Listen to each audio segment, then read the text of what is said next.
This program features live coverage of an African safari and may include animal kills and carcasses. Viewer discretion is advised. Welcome to another sunny day in South Africa. We are now in the area where the Hokimuri, oh look at him, oh he's beautiful, the Hokimuri male leopard is. We've just spotted him now behind the tree. There's a tiny little bit of food left behind. You can see him in the dappled light. They're a beautiful big male leopard. This is my first time, well, my second time seeing him. I saw him on foot this morning, and he's the new boy in the western sections of Djuma, pushing Tingana further to the east. And I'm just going to see where he's off to. He might head off for a drink. It is nice and warm, about 27 degrees Celsius, 80 Fahrenheit, so not blistering by any means, but definitely warm. Okay, he's going to lie down. Let's move a little bit. Remember, this is 100% live, and what a wonderful way to start the afternoon safari. So while I try and get you a better view of Hokimuri, let's go across to Madam McCurdy. Well, I can't tell you how excited Brent has been all day long trying to find, well, he's been bragging about it all morning, how he's going to get Hokimuri. My name is Taylor McCurdy, and on camera with me is David. We've got some crazy squirrels going up and down this tree. Let's see if they're going to come out. I doubt it, though, because they like to hide away. But they're up in this, what have we got here? Is it a knobthorn? No, it's black monkey orange. And there's some nice cavities. So hopefully they'll come back out again. Perfect habitat for squirrels, in fact. And they're quite entertaining at the moment, because when we do find them, normally they've got big marula nuts running around in their mouths, stashing them away in preparation for the dry times that are ahead, because winter is on its way. How cool is that? Now, if you haven't joined us on a safari before, it's good to have you on board. Remember, you can chat to all of us. You can hashtag Safari Live on Twitter, or you can talk to us via the YouTube chat. I think I may be a bit close to this tree. They don't trust us. Hey, David. I wouldn't trust me either if I was an animal. Off we go. So our plans this afternoon are to try and find Shidulu, which is a female leopard that Steve had this morning on the safari. So that's what we're going to do. We're going to have a little scrounge around and see if we can pick up on where she's gone to. We have already checked Gallagher Pan, thinking that it's a hot day. She did have a meal. She's probably going to want to have a drink. But sadly, no luck. What we will do, though, is go down to the original spot, to where she was, and see if she's maybe just somewhere around there. Right, off you go, though, to Brent, who already has a leopard.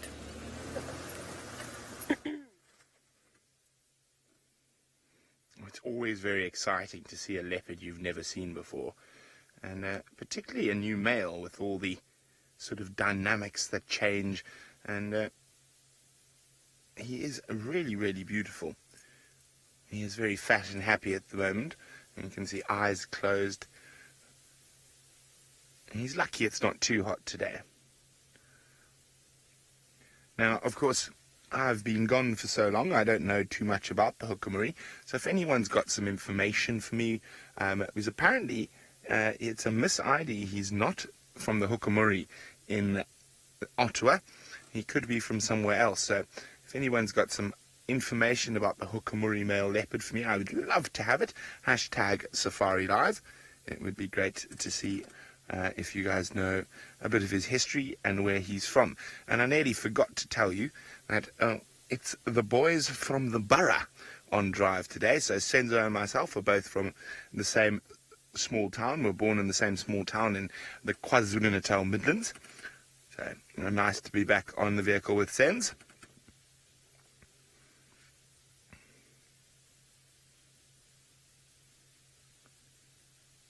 As I said, it looked like a kudu from what we could see, or kudu or big inyala. Difficult to say, actually. And there's a tiny bit of meat up in the tree there, almost nothing left now. There's some more on the ground. But I think the majority of the carcass was stolen by hyenas at some point early this morning. Is that the piece of meat? Yes, well spotted there, Sens. There's a piece of meat in the grass there.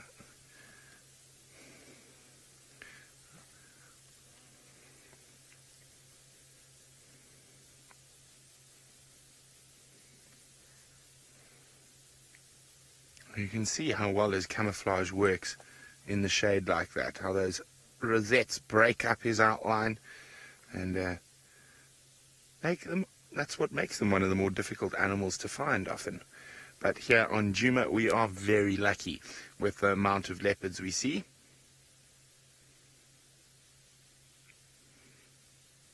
Now, since I've just seen Hukumuri, I'm going to work out quickly how many leopards I've seen on Djuma in my time with Safari Live. Now, of course, the Queen, Karula, her two boys, Quarantine and Kunyuma. So, wait a minute, what's it? Karula, Quarantine, Kunyuma, Mvula, Tingana, Shadow. Now, I'm not going to count, I suppose I should count the cubs and that have died. No, maybe not. Let's not count the cubs that have died. That's a bit morbid. So, ones that have made it to adulthood. So, Shadow, Salahesh, Kwatile, well, Ingrid Dam, which is now Shidulu, Nchila, and that's 10.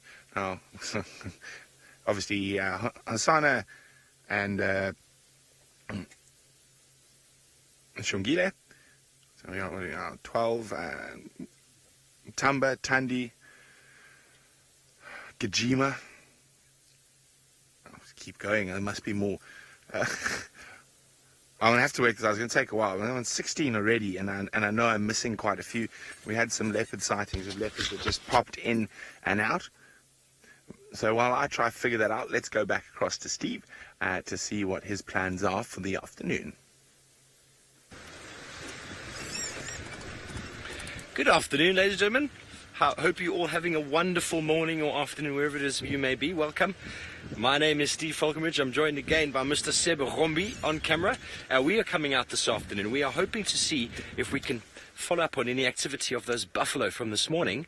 But while we're doing that, we're also checking on the dams. Who knows what might come in and out. Definitely on a day like this, it's warmed up a bit from this morning. We could have animal movements. There's lots of elephant tracks around. So lucky that Brent has managed to find Hukumuri again. All the hard work that the Bushwalk team put in this morning is paying off. And I'm sure he told you to send your questions and comments through to hashtag Safari Live and follow us on the YouTube stream. Let us know what you'd like this afternoon.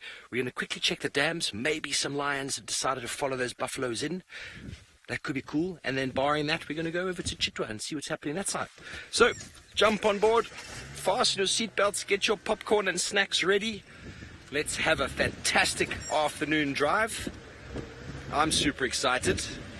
Seb is on camera with me, as I said, and he's super excited. He hasn't been with me in a few days already, Seb. Been missing him. So maybe it'll be a day that Hosana, the little prince or the little chief leopard, decides to show himself again, because you all know back there, out there, how much he likes Seb and myself, and he hasn't had a cameo for a couple of days.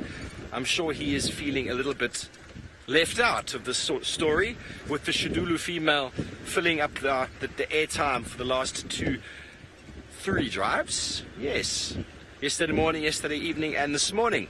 So she has definitely taken some of Hosana's airtime and giving Tandi a little bit of respite. So once we check Treehouse Dam, we're going to zoom around across to our eastern side and see what's happening at Buffelshoek, and obviously on the way see where those buffalo have gone. Okay, so while we go in search of the water and these animals, let's go back to Brent, Leo Smith, and that very, very dangerous looking Hukumuri.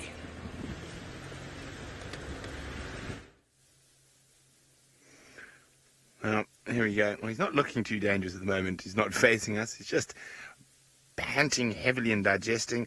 So I worked it out. It's about 27 different leopards in my time at Djuma. Now, of course, that's not really counting the ones from Cheetah Plains and Chitwa and around. Those are just purely seen on Djuma. So quite a few. Not very many places in the world can boast in about 2 years 27 different adult leopards. Now, and I didn't include a lot of the cubs that didn't make it to adulthood. So I think with those we could be close to 30.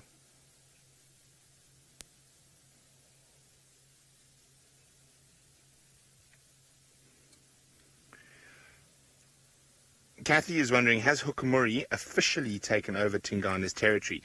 Not all of it. So I would say Hukumuri is doing almost exactly what Tingana did many moons ago. He took over the western sections of Mvula's territory, and then Mvula moved further to the east, and that's what's happening to Tingana now. From what chatting to everyone here, it seems like he will go as far as sort of Quarantine, maybe as far as the Mawati, but for the moment it tends to be on the southwestern sections, and Tingana still holds most of the eastern sections. Now, of course, that can change, and it all depends on condition of Tingana, condition of Hukumuri. Does another new male come in? So this is quite an interesting time to be watching the leopards here on Juma, because there is going to be a little bit of upheaval. Now, of course, with Hukumuri moving into the western sections, that has moved Tandi and Cub quite a lot further to the east, and spending quite a lot of time in Torchwood and Buffalo's Hook. And I think it all depends. If Tandi's cub doesn't make it to adulthood, she will move right back into this area and happily mate with Hukumuri, and Tingana for that matter. But up until that sort of little leopard gets to 16 months, 17 months, although maybe a little bit younger, she's going to try avoid Hukumuri at all costs. It seems like he's up. He's just turning around to try to find a bit more comfortable spot because of the heat. But in the meantime, it sounds like Steve's search of the waterholes is paying off. Let's go see what's about to go for a swim or a drink.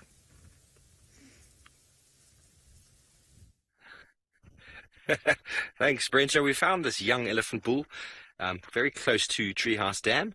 Not drinking, not doing anything too close to the water, but busy feeding, being quite selective of what he feeds on. And he is primarily picking very nice, juicy grasses that are growing off of that termite mound. As he slowly disappears behind it, let's see if we can just move a few meters forward. Get to him on the other side. He thinks he can hide from us. He's trying to pull a Hukumuri with the termite mounds. Those of you who have been watching the show will notice how Hukumuri really enjoys. Have you got him there, Seb? There we go.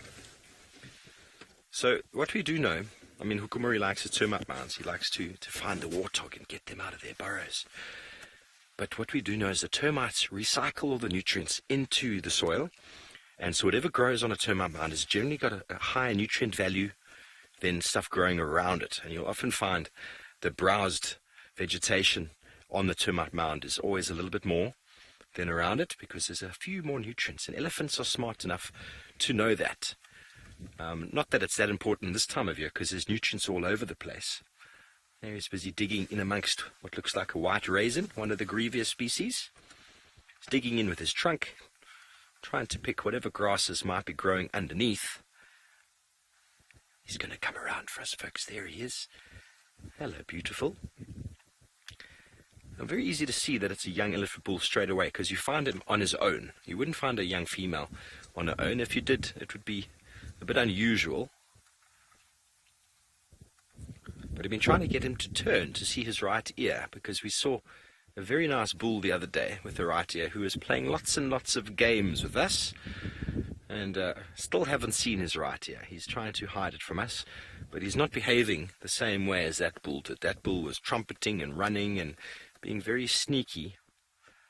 Yep, and that's the way the cookie crumbles, and we have lost sight of this beautiful elephant bull. But no worry, our search continues. Treehouse Dam, there's not too much going on. So, yes, Jason.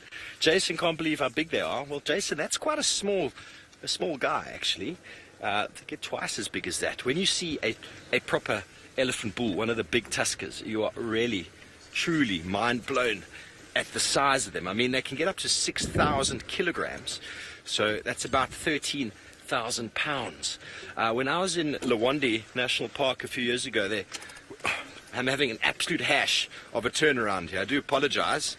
I reversed into a bush that had very sharp spines in it, and I You know, Seb's my good friend. I don't want to injure him. Not today. Hey, Sebi.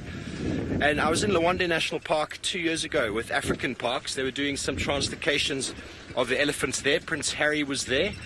And each elephant that was picked up, so they were darted, they were moving it from Luwande up to Nkota Park further north, where the poaching has decimated the elephant in the north. And now African Parks is there managing and really sorting out everything that's going on. So they were going to move 500 elephants in 2 years. So they moved about 280 something in the first year.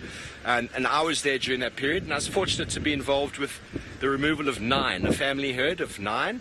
But they were weighing every elephant that went on, because the crane that picked the elephant up had a big scale on it, and the one elephant bull weighed 6,800 kilograms.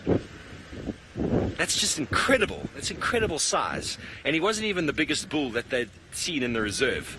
So I think a lot of what we think of with regards to elephant weight is a guess, because they did used to cull elephants back in the park, in the Kruger back in the day, but I doubt they actually had the mechanisms to weigh what those elephants weighed. It's possible they just calculated what they got out of it at the abattoir, so to speak.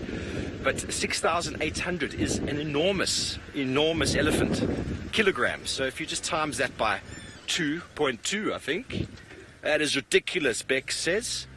Can you see the kudu over there?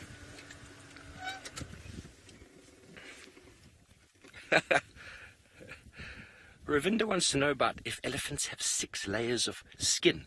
Ravinda, I don't know about 6 layers. I know they've got an outer sort of the hide layer. Then there's a lot of fatty muscle tissue inside, but I really have no idea the number of layers.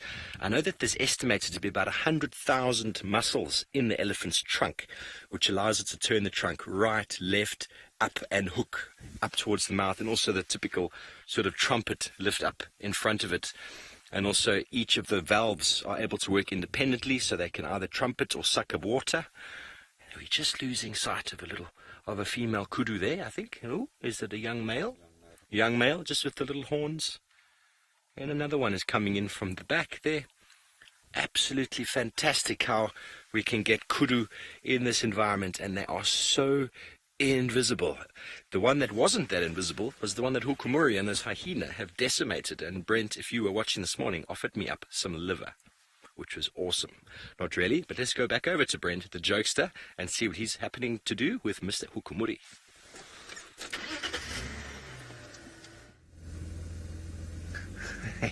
Yes, it was quite funny to try and get Steve to eat some liver. I'm just moving because looked like he was about to go up the tree, but he's up. There he is. Now, he's not as relaxed as some of the leopards we get here, so he's by no means unrelaxed, but I just don't like moving too much or too quickly around him. I think he might be going for a drink.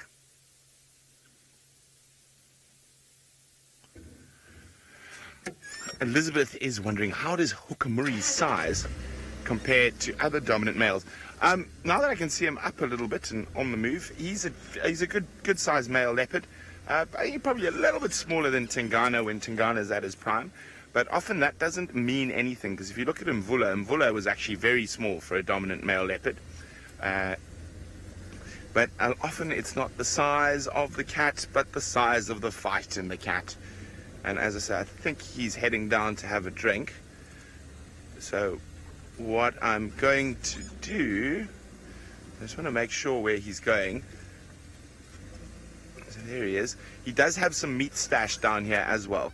And that was the original meat we found. As I say, I don't want to pressure him too much. And I say, I don't know this leopard as well as I know the other leopards.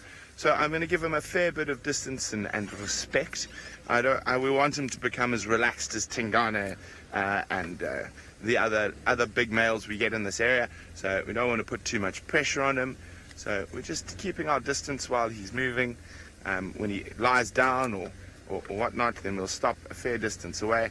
So I'm hoping he's going to go climb up that fallen, I think it was a fallen knobthorn, if I remember correctly, that's where I got Steve's liver from this morning, was around here. So this is, what happens is it looked like he caught the kudu drinking at a pan, Oh, it's going to be nice light. Get ready with your screenshots.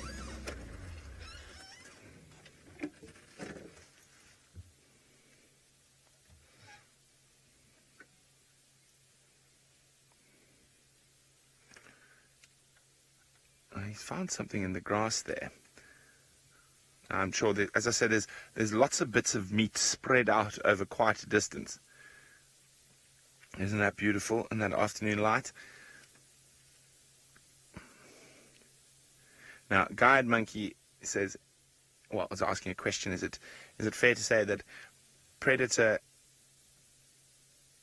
territories are more about sort of avoiding or finding the least confrontation for the best territory rather than over resources?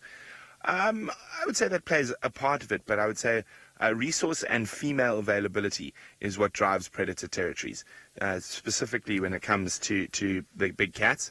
So where you've got an area that's resource rich, you've got a lot of females. And a male leopard, a male lion, they're sort of driving force is to mate and make sure that their genes get passed on. So he's going to go have a drink. Let me just zoom around quickly now that he's got some space. So this is actually where he killed the kudu. And I'm just going to try and get to the other side. Looks like he's going to go find a shady spot to have a drink. Oh, hold on. We're nearly there.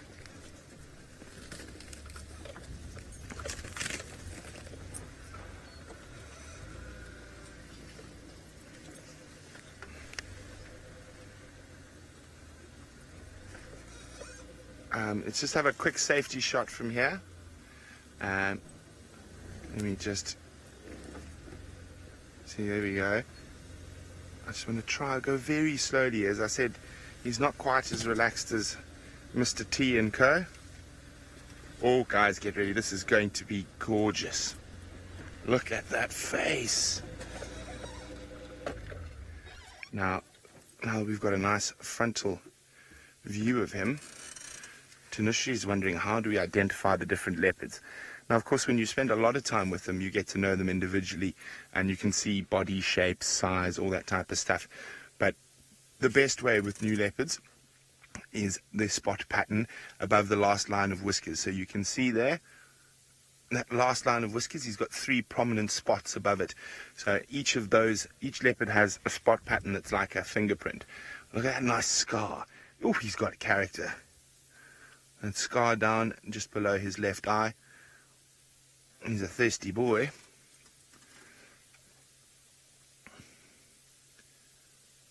Oh, it's a perfect spot where he killed us. So from what it looked like is he actually caught the animal drinking and then dragged it away from the water's edge. And it being a big kudu, it was too big for him to hoist. And then the hyenas made off with some pieces of it. He made off with other pieces of it. So the little pieces he did make off with, he's managed to hoist into spots. Now, I'm sure the hyenas are still probably snoozing not too far away, hoping to try get whatever's left. The ultimate opportunists.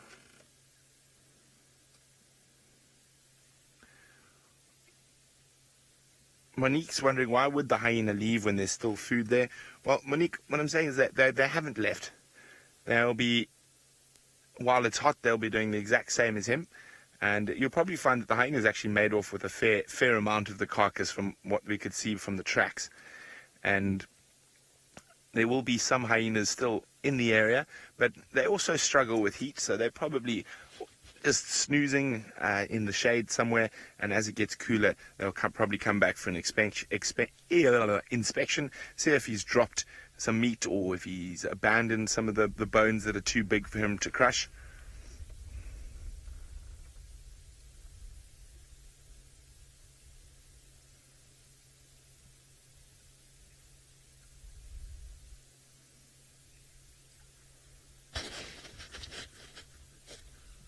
Dale's wondering, will Hukumuri's dewlap get larger as he gets older? For those of you who don't know what a dewlap is, it's that bit of thick, loose skin under his neck. Now, in leopards, it's there, and particularly in the males, it can be quite pronounced. and that thick, loose skin helps protect them when they're fighting with other leopards. Now, probably it will get larger. I'm not sure how old he is, and looking at him, I would say, and this is a complete guess, so you guys are welcome to correct me, and just generally looking at him, I would say he's about 6 or 7 years old, maybe even as old as 8. Maybe a bit younger, I'm not sure. I'd say 6, 7 years old.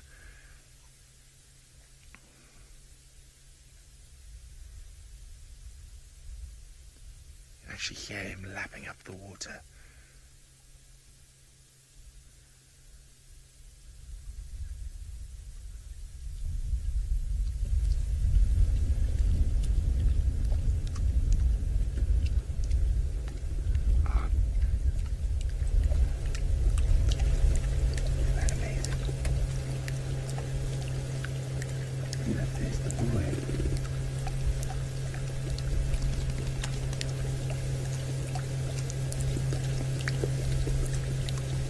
Sure, very thirsty. And that's one of the reasons I came here at this time of the day. He's probably been snoozing for the majority of the day, and I thought there's a very good chance, especially as you get sort of the peak heat starts coming down just after 3 o'clock in the afternoon, and he might be coming down for a drink. And he has not disappointed.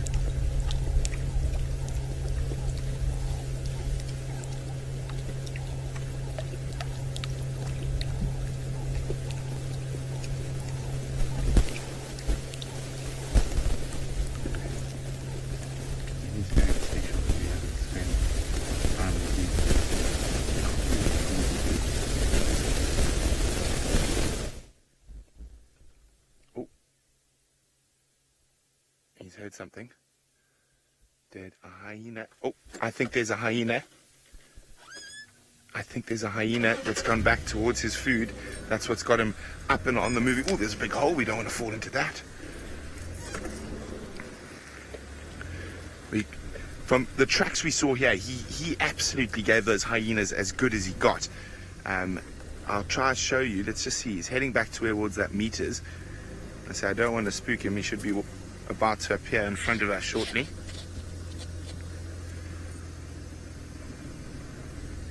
There he is.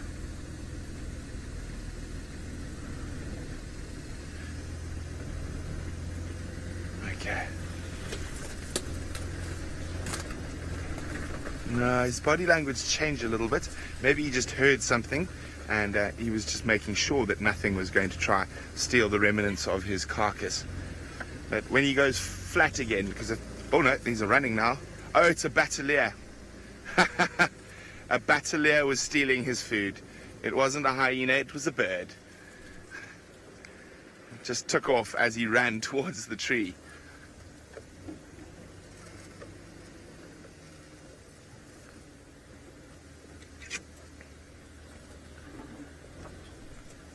Okay, let's just have a quick look here, because he might even go up the tree, because the battalier was stealing that piece of meat from in the tree. And it looks like the battalier might have knocked it down. So let's see if let's just wait here a little bit, see what he does. Hey, big boy. Oh, he's beautiful. So there was some pieces of meat in the tree, and there were some on the ground. But it's likely that battalier might have dropped one of the pieces onto the ground when it got disturbed by the leopard running there. And now Tristan told me to look at his tongue. Look at his tongue. It is so long. Silly looking cat. He might go back up the tree to check. Or he might just flop down in the shade there. Flop. Okay, well, while he flops down, we're just going to wait a little bit to see what happens next. While we do that, I know Madam McCurdy is searching for another leopard about 3 to 4 kilometers away from me. We are. We're not having much luck though, but we are getting closer to solving the mystery. What we've been doing now is we've basically gone Buffelshoek boundary. We've gone then down northern part of Sandy Patch, Vuyatela access, back up Aubrey's. We checked where she was. No sign of her. All the way around. Now we've done Gallagher, and we've also done Gallagher shortcut, but we haven't had any luck, and I haven't seen any tracks. And where she was, up in that marula tree, it's almost impossible to have seen where she went. And I did ask on the radio who was the last person with her, and saw her come down the tree, and it was Jors van Buffelshoek. And he then responded and said as soon as she dropped to the floor, he couldn't see where she went. So we've been checking around and around and around to see if we can figure out where she's gone. I would assume she's going to go and get water somewhere. So it's just trying to find the pan that she's going to drink at. Maybe she's still in this block, just to the west of us and to the north of us. Pretty cool. Oh, right, very quickly we're going to go across to Steve. Yeah, thanks very much, Taylor. We're sitting here with a group of little bee-eaters, and they keep moving off, so Seb has been trying very hard to keep catching up with them. And there is another bird on the left of the tree as well, called a ground scraper thrush. Probably one of the nicest birds out here, and we've seen them quite regularly lately. And very, very characteristic black stripe on the face, sort of through the eye, from the eyebrow, and that very streaky chest. Very easy to identify thrushes versus robin chats, which frequent very similar sort of habitats. Is if on the ground you see a bird of that sort of size, if it runs with its head down and then stands up tall, it's generally a thrush. If it hops around, the same sort of size, it's probably a robin chat. So that is something you can do to help you identify them in the undergrowth. If you don't get the colours very well, you'll know at least which family to go to, robin chat or thrush. And here is the ground scraper. Very pretty bird. Bee eaters are all over the place here in the open, feeding on at the back over there. They are just up and down, and Seb is finding it very difficult to find them. There goes another one. The bee eaters like to catch insects on the wing. And there we go, right to the screen, Seb. Oh, it's gone. Marvellous little, he's landed exactly back there again. They practice a behaviour known as hawking, where they fly from one perch and they grab an insect on the wing, and then they will land back on the same branch, and often use that branch itself to smash the insects on the branch. If it's a bee, help to remove the sting, or if it is some form of hard shelled insect, use the branch to sort of break the carapace open so that the juices can go inside and get eaten. Yes, Joy, bee eaters are so, so pretty. We're very blessed to have quite a few species down here. Always enjoy showing the bee eaters. Probably one of the prettiest families out there. And this is the littlest and the most sort of, I think, overlooked. We do see they don't normally accumulate in such large numbers. They are here all year round.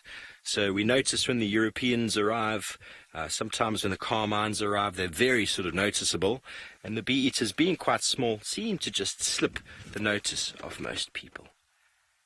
Heather, you want to know which park we're in? We're in Djuma Private Nature Reserve in the Sabi Sands, Greater Kruger National Park, on the sort of northeastern side of South Africa. I hope that helps. The Sabi Sands is world-renowned for game viewing and for leopards, as you've seen with the hukumuri. So we are now on our eastern boundary with Torchwood. We're going to drive up this road, keeping our eyes peeled for any tracks of Tundi, and also trying to see where these buffalo might have gotten to on our way up to Z-Route. Would like to know how far apart the guides are from each other. For that, I will show you on our fantastic map that Jerry provided. She works in production. Here, we are over here at the moment. We're about here on our eastern boundary. And where is Brent? Is over there. So how far is that? It's probably about 2.5 to 3 kilometers. And Taylor has been working up in this section over here. I'm not sure exactly where she is now, but this is where we had the Shadulu female this morning, and so she's checked this whole area now. Not sure where she's going to go to. So we're on the complete eastern boundary over here. We're going to go all the way up here, see if there's any activity of Tundi and that cub coming in. Why not? We're in the area, and also the buffalo are probably in this area, so we'll see if we can find them.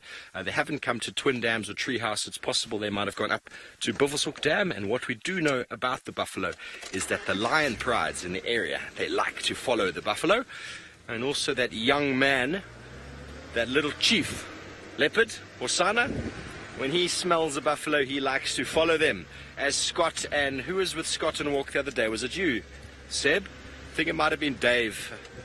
It's always Dave. Whenever animals run and charge, it's always Dave. But Scott and Dave were on foot, and they heard the buffalo stampede, and they thought it was the lions chasing them, but it was the little prince, the little chief, Hosana, a 2-year-old male leopard who's got the most character in the world.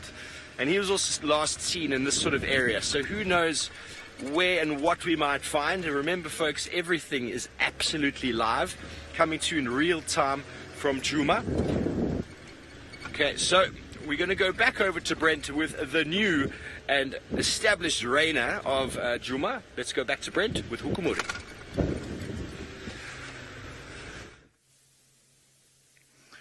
Well, he's looking quite comfortable in the grass over there. So I said I wanted to show you some tracks a little bit earlier. So I think that's what we're going to do while he's flat cat in the grass, making sure the battaliers don't come back to steal his meat. Let's go have a quick look at these incredible tracks.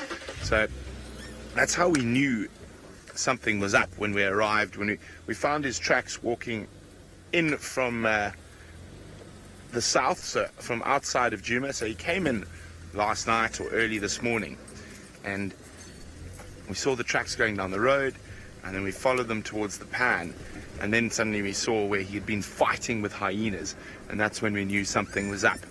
So there's an incredible spot where he's moved the mud that's been sprayed around by some elephants, and you can see that he's gripping in to leap to chase the hyenas.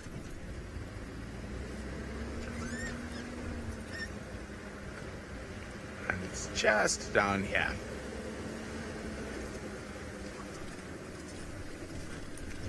Now, this pan always brings back lots of memories for me. I had some incredible sightings with Hosana and Shongile in the rain here, playing and jumping up and down all over the trees. We're probably about 70 or 80 meters away from him now, and I'm just trying to find this track again. It was so clear this morning, but now that it's dried out a bit, it's not quite as clear in the harsh afternoon lights.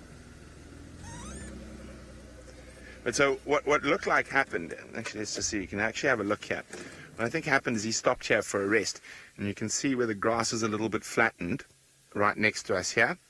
So I think he was lying there, and while he was lying here, the poor unsuspecting kudu came down for a drink. Now, just a little bit wider there, since to the left a tiny bit, to the other left. So he was there behind that log, and the kudu came down on the opposite side of that green grass to drink. And from what we could work out, he leapt across and grabbed it around where, just beyond where that elephant dung is there. There we go. And then from that little corner there of the water where the kudu was drinking, he dragged it off to the right, to that thicket. There we go. And he dragged it into that thicket there. So, and then that's where the hyenas found him. Yeah, unfortunately, the track is not as clear, and I can't really see where it is. It was so clear when we were on foot, but it's one of those things. Now, all the little pieces of liver, including the one I tried to feed Steve this morning, are all gone. I'm sure the battaliers and tawny eagles and other predatory birds and scavenging birds came and cleaned up that crime scene. Now, of course, when we were there, it was still quite early, and a lot of those birds had not found it yet.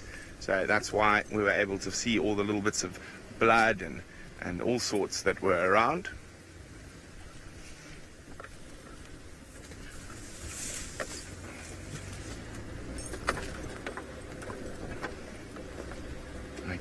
let's go back to the leopard.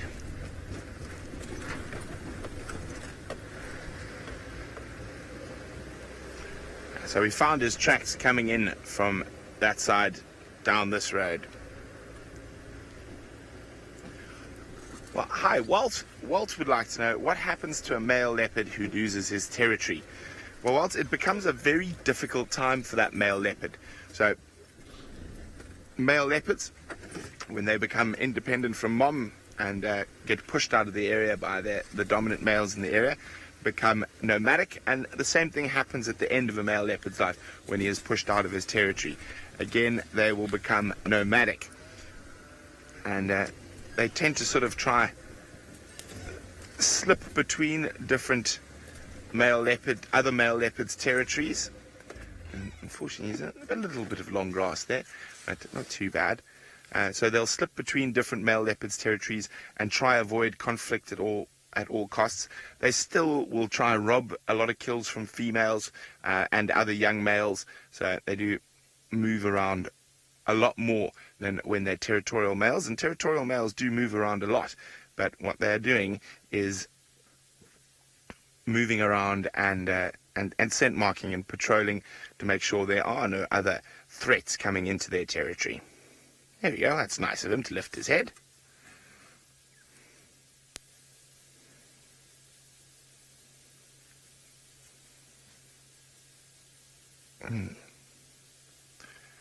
Belly full of kudu, now sloshing with water after that big drink. He's a very, very tired kitty at the moment. Very happy cat as well.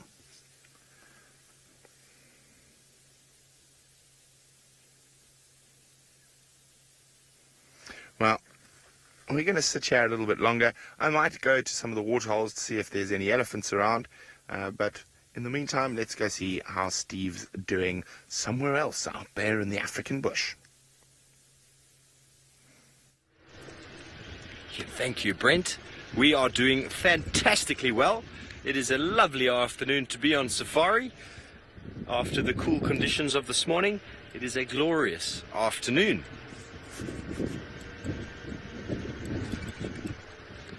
Hello, ladybird. You want to know if we get robins like the robin we get in Europe, the red-breasted robin, called the robin in Europe? Let me show you quickly in my very nice book over here how many robins we in fact have. We have got many, many robins.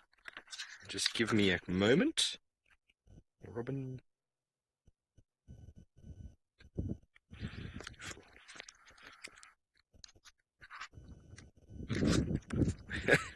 It's not my book. I'm navigating, so I apologize for the delay. No, that is the wrong page. Sorry, folks. See, that's why I like to use my phone. The phone is far easier to use. The phone app. Give me just a moment.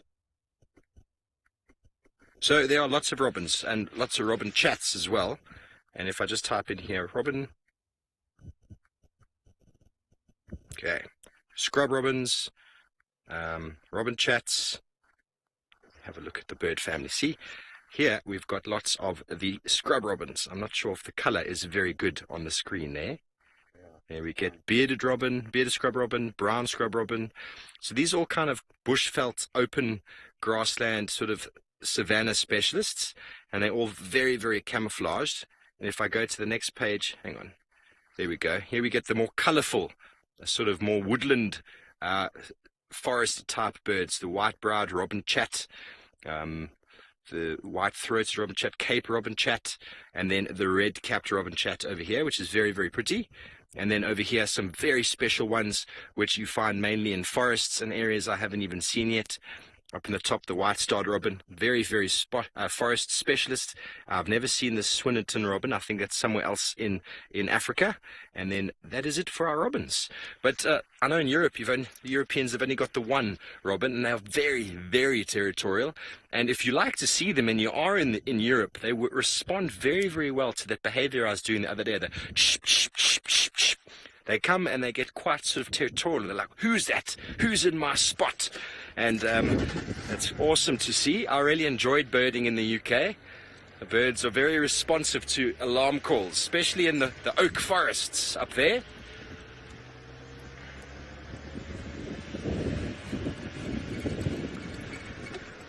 Rob would like to look for some sunbirds. Rob, I'd love to show you a sunbird. I don't know why we don't see that many. I mean, for example, the white-bellied sunbird is normally a very common bird in other places I've worked, as well as the Morocco sunbird. Around our camp, we get them. They are there. I don't know why on drives I haven't been seeing them, but I will look for a sunbird for you. The red-breasted or the scarlet-breasted sunbird is also very, very beautiful. I haven't seen one here.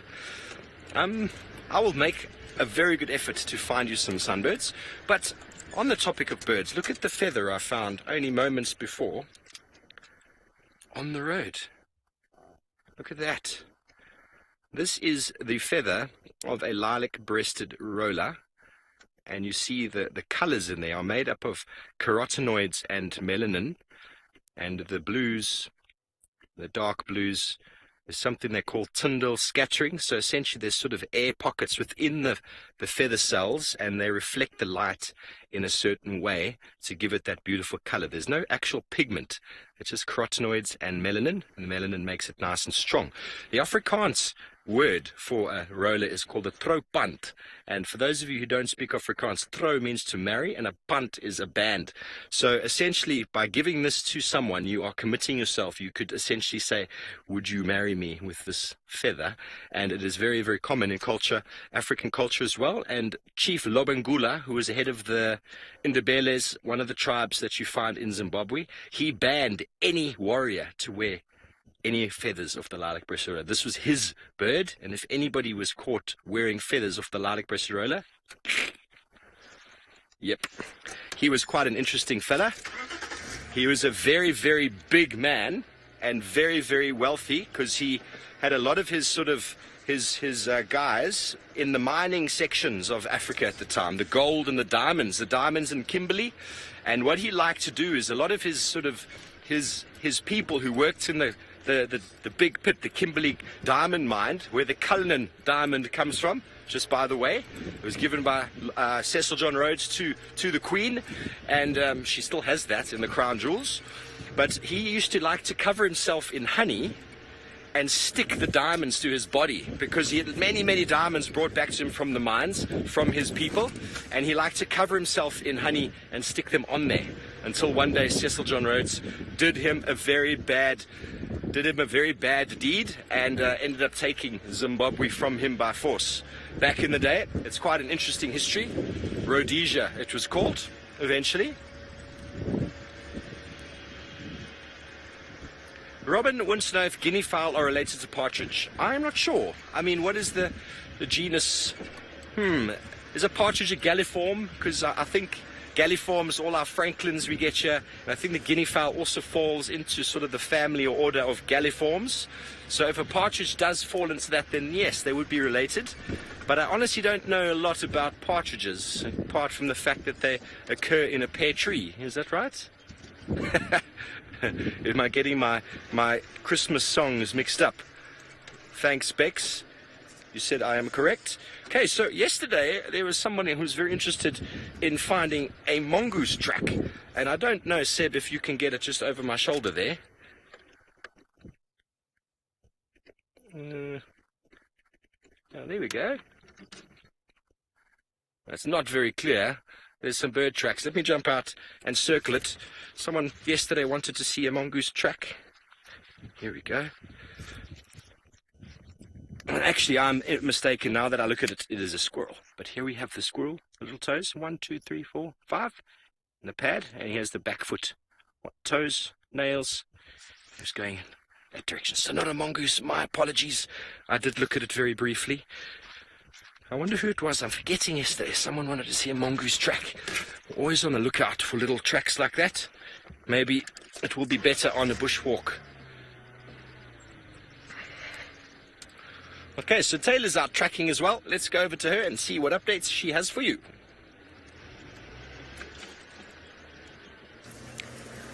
Well, we're checking one last pan of water, and then we're done trying to find a leopard for part of the afternoon. However, we've checked a variety of different places where I thought we'd find all sorts of creatures. And the only thing that we have seen this afternoon, we'll do, Johnny had the long list of animals we've seen and birds. In the beginning, we saw, what did we see? The warthog. Was that the first animal? Warthog? Warthog did not want to be on camera. Twice. We gave it 2 opportunities, kept running away. We moved on. We have seen 2 yellow-billed hornbills fly across the road and 1 impala ram. I lied. A herd of impala and then 1 impala ram. That is the extent of our animal sightings this afternoon. They're a little bit on the quiet side, but I do find that this sort of northwestern corner can be a little bit quiet. Other than the impala hanging around, you don't normally see much. So I think once we've checked this other pan just off Vuyatela access, we're going to go and look for perhaps elephants. And I think we'll go up towards Buffelshoek Dam, maybe have a look around there. Maybe we'll even pop past Sydney's, things like that. Just see if we can see any elephants in the distance. But it's okay, we'll get there. We've also seen quite a few snake tracks. So I've been singing a snake song, and I can't remember the words to it because I made it up now. But hopefully we're going to see a puff adder. Here is the watering hole to actually go in. Sorry, David, it's turned a bit sharp there. Felix, you're wondering if there's any honey badgers. Yes, there are honey badgers. They're just very shy. And the best time to see them is actually early morning, late-ish evening, just as the sun has gone down. Here's a watering hole. Ooh, a little terrapin. Gone in the murky waters. So they do occur. I haven't seen honey badger for ages, though. We often just see their footprints. Unfortunately, with the tall grass, it makes it difficult. What we've got in the water today? I can see little ripples here and there. I wonder if they're little boatmen or water striders skidding across the water. Definitely some little midges or flies of sort, little black specks that you can see on the top of the water. Where are the swimming ones? It's not really a smooth surface. It's kind of like when you go ice skating. I say this like I'm a professional. I've been ice skating on a whole of once. But you can see when the ice gets sort of quite cut up and it's not as smooth to skate around on. I wonder if the water striders and boatmen and things like that struggle to move around when all that algae forms, if it's not as easy for them to skid across. But a bit difficult to see. I noticed most of these little pans are also getting all this algae now. So we're not going to be able to see the water scorpions anymore. No, they'll like that, though. The water scorpions will enjoy that. Anything that ambushes as a hunting technique. The murky waters, of course, help them. Let's check this next little pan. Nice spot here. Nice marula trees, big boer beans for leopards to sit up in. Okay, let's have a quick look. Oh, I see bubbling. Who's making the bubbles? Oh, lots of bubbles. However, that could also just be methane gas pushing up. If there's any vegetation that is, well, I suppose, decomposing, it'll give off quite a bit of that. Maybe there's an African pygmy hippopotamus in this puddle. No, there is a little terrapin head, though. Oh, there we go. Who is that? You see that? Someone skimming across the water? Amazing. Well, we'll also continue to keep checking these muddy wallows for animals. I think the elephants will be heading to them. Steve, however, is looking at some more tracks. Yes, I am. Thank you. And I've found for you the track I was looking for. Not the exact track, but we have got a track of a rather large mongoose. And I'm going to point it out to you if you can't see it. Here are the toes. 1, 2, 3, 4. And there's the back pad. That is the 1 foot, and here's the other foot. I would assume this is the back, and that is the front. And it is not walking on what we call justify. So it's not standing on. Mongooses don't do that. It's not like cats. And where the toes have pushed forward because of the claws, you can see the scuff in the sand. And this is the track of a white-tailed mongoose, probably the largest mongoose we find in the area. And I heard someone talking there about honey badgers. We found tracks of honey badgers a few days ago. But what's very, very interesting about the white-tailed mongoose is if you have a look at the picture itself, you can see the white tail and you can see the legs are black. The body is black underneath. Now, when the white-tailed mongoose is threatened by a predator, what it often will do is it will crouch down low, it will bend the tail over its back onto its neck, and actually mimic a honey badger. Because as we know out here, honey badgers are very, very scary and have lots and lots of sort of, they're full of beans, should I say. And so an animal will see the white-tailed mongoose pretending to be a honey badger and just go, oh, hang on, this is not exactly how I'd like to play out my evening, and then leave it alone. And the white-tailed mongoose gets away with it. So isn't that marvelous? So the track, we can measure it from there to there. It's about 5.5 centimeters long, and beautiful to be able to see these things. The marvelous thing about tracking is that you can see animals that are in the area that you don't actually see. So the honey badger, we got tracks. Aardvark, we got tracks. White-tailed mongoose, we've got tracks. We don't see them, but it's a passive way of knowing that animals are in the area. So a very nice way of understanding what we have, and a good way of identifying animals in areas to clear areas like this. Put some form of food down or bait station, and you can actually have animal tracks coming through, and you can develop an ID kit. Not an ID kit, but a species count of animals that you might find in the area that are very, very seldom seen. For example, hiking in Table Mountain, I have found tracks of a leopard. Never seen a leopard there, but I've found tracks, which is really always very, very cool to know that you're walking in an area where you find dangerous cats, and the hikers in front of me didn't even see them. So that's what I love about tracking. You can always see what is around, even though you don't see it. Okay, so the art of tracking is a wonderful science. Let's go over to Brent Leo Smith and see what his views are on the matter.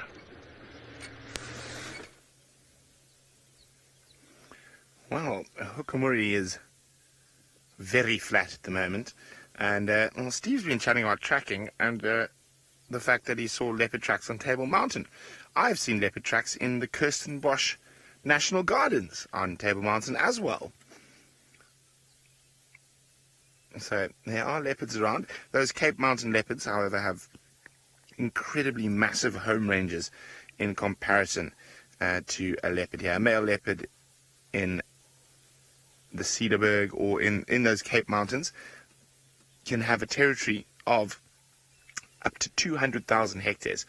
So that is 4 Sabi sands. And that's due to lack of prey availability, and that also causes them to be a lot smaller. And much, much smaller. Hukumuri is probably 80 kilograms, and a male leopard in the Cederberg and all in the Cape Mountains is probably only 35 to 40 kilograms, so 50% in the weight. And that's all to do with food availability. Now, my favorite thing I think about tracking, I don't know, there's something, I mean, everything, to be honest. He's spotted something. Is there a hyena coming in? No, and he's put his head back down again. He just popped his head up for a second there. But yeah, everything about tracking. I just love being out on foot. I love having close encounters with big cats, with elephants, with rhino, buffalo, and it is quite exhilarating. I just absolutely adore it. Now, one other thing, Steve was chatting about robins a bit earlier. Now, for those of you in the Europe and UK, the closest robin to what you call robin redbreast or whatnot, I had to bring out my big book because in terms of looks, of course, is a forest robin. Now, there's quite a few different color variations of forest robins. I've been lucky enough to see quite a lot of them I've seen them in Gabon, I've seen them in Congo. So there we go, the forest robins is probably the closest in terms of looks to the UK robin, redbreast. Oh, he's down again. He's just getting hot and moving around. So they occur pretty much in the northern Congo Basin forests, if we have a look at their distribution map there.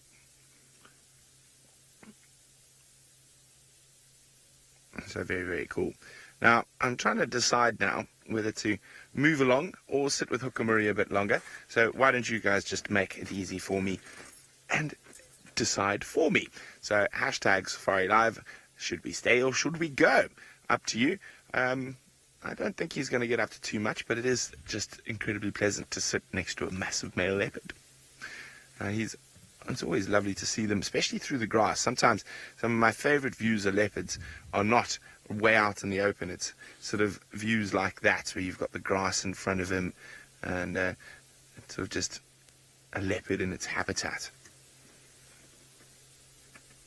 Hey, big boy.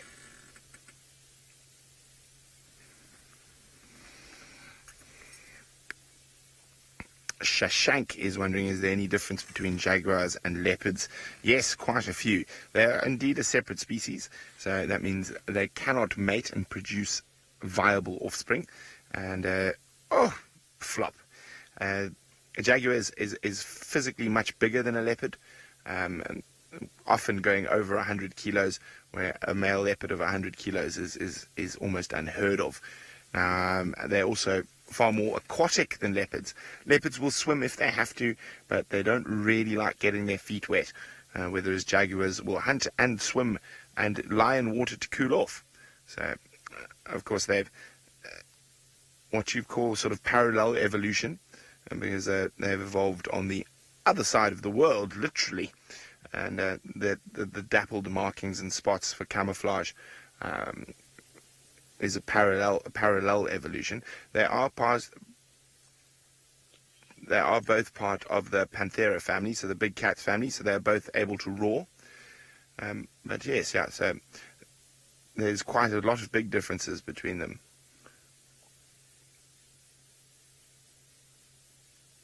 It's tired kitty.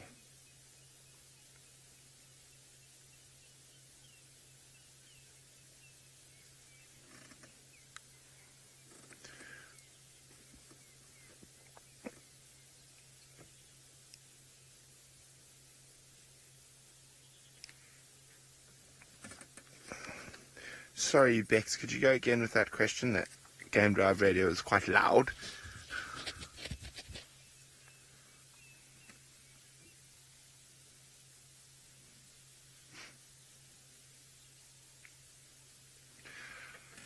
Hi, Tiva. Tiva is wondering, to what extent do other lodges share information on leopard sightings? Well, it all depends on your traverse. If the lodges traverse over the same area, there's extensive information shared. There's actually WhatsApp groups that all the guides in the Sabi Sands are part of. So if a leopard that no one knows arrives, you pop a picture on there and see if anyone else knows that leopard. So we do share information extensively with the other lodges. Of course, the lodges that you traverse in the same area, you share more information with, because you're out there in the same places every day. Now, for example, we share a lot of information with Chitwa and with Jumo, of course. Now, of course, it's for me, it's quite easy with Chitwa as well, because if we don't get any information, I'll give my brother a good clip around the ears, because my brother is a guide at Chitwa.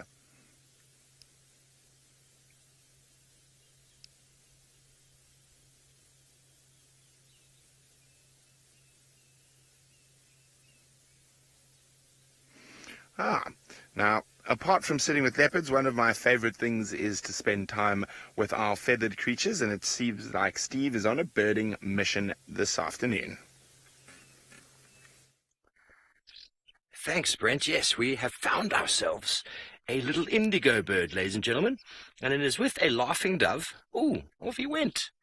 Now, when you want to identify these birds, indigo birds, you need to have a look at the beak as well as the feet, because there are 3 indigo bird species that you could find here. It could be the dusky, the purple, and the village. Now, that individual, being the male, he had what I thought was a white beak. Have you still got him? No, there's some starlings and buffalo weavers around. He had a white beak and orange feet. So that was the dusky indigo bird, which I don't actually see very often. And the dusky indigo bird, I can show you on the phone here if you didn't get a proper look. Let me just get you a nice photo of him. There he is. How's that look? Oh, sorry about the reflection, folks. Not working very well today. There's the red beak, the black beak, and the orange feet. So very important to identify that. And the indigo birds are also brood parasites. Let me just double check who his African firefinch. So they will lay the eggs in the nest of another bird. And these below the dash. Let me try that. Well done, Bex. Let me try put this in the shade there. There we go. That's better. Apart from my head. You see he's got the white beak and the orange feet. And so they will be brood parasites of the African firefinch. And I haven't seen many firefinches in this area. I haven't actually seen any. This is my first indigo bird this season. And so it's quite awesome. So the females are very, very sort of cryptically colored. The males stand out with that very, very bright sort of, it actually looks quite blue in the right light, but he looks quite black, all melanin, and he stands out. Seed eater, they're all here at this little pan here drinking, and because they are seed eaters, they need to, oh, sorry about my gear. Hello, Infernal. You'd like to know what go-away birds are? I've just found some leopard tracks underneath my vehicle, which is, this is the last area Seb says that we had to Tundi. So we'll have to make a little bit of a show, see which way she was going. You'd like to know what what a go-away bird is? A go-away bird is there used to be a Turako or a Luri. Let me show you. It seems to be a very nice birding afternoon. All got our binos on in our bird books. Go away. Okay, doesn't want to show me go away bird. Where is the go away bird in here? I will find him. Grey go away bird. There it is. Now hopefully this is going to be a little bit better, a bit easier on the screen now. Come on screen. There we go. There he is. He is grey. And he says, "Quack, quack, quack." And they used to be part of the Luri family, but now all the Luris have changed to Turakos. And I'll show you why. If I go to the bird family, if you have a look at this page here, have a look at how all the birds on this page have got a red, a blue, and possibly even green in their pigment. Whereas the go-away bird there on the right is very bland with nothing to show for himself except for grey feathers. And now all of the other ones have got red, which is called tyrosine, which is a pigment they produce, and the green is called tyrocoverdin, which is also the only green pigment found in nature. And so all the luris have now been called turacos because of that double tyrosine tyrocoverdin sort of headline. And the grey go-away bird now matches his counterparts in northern Africa. So that is why it's called a go-away bird. I hope that answers your question. Very, very common in this area. But I'm going to pop off for a few moments and try and make head or tail of what's going on with these tracks. Bex, I'm not sure if you want to go to someone else while I do that. Okay. We will link to Brent because we have got tracks of the cub here as well. Okay, so we'll come back to you shortly. Let's go to Brent. Hello, welcome back. Oh, it sounds like Steve's gone off the feathered mission and onto a kitty cat mission. I hope he has success there. I'm just sort of meandering down towards the tree house waterhole, hoping that there might be an elephant or three about. I didn't hear any while we're sitting with Hukumuri, but they might be moving into this area.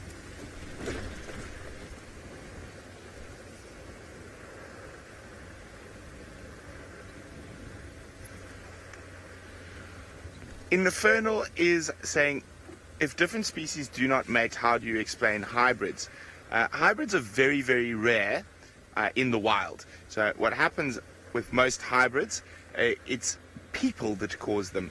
So a very, very cruel practice that has happened a lot, not so much in Africa, but particularly in North America, is the hybridization of big cats. So forcing a lion and a tiger to mate. What that is they keep those animals in close contact for extended periods.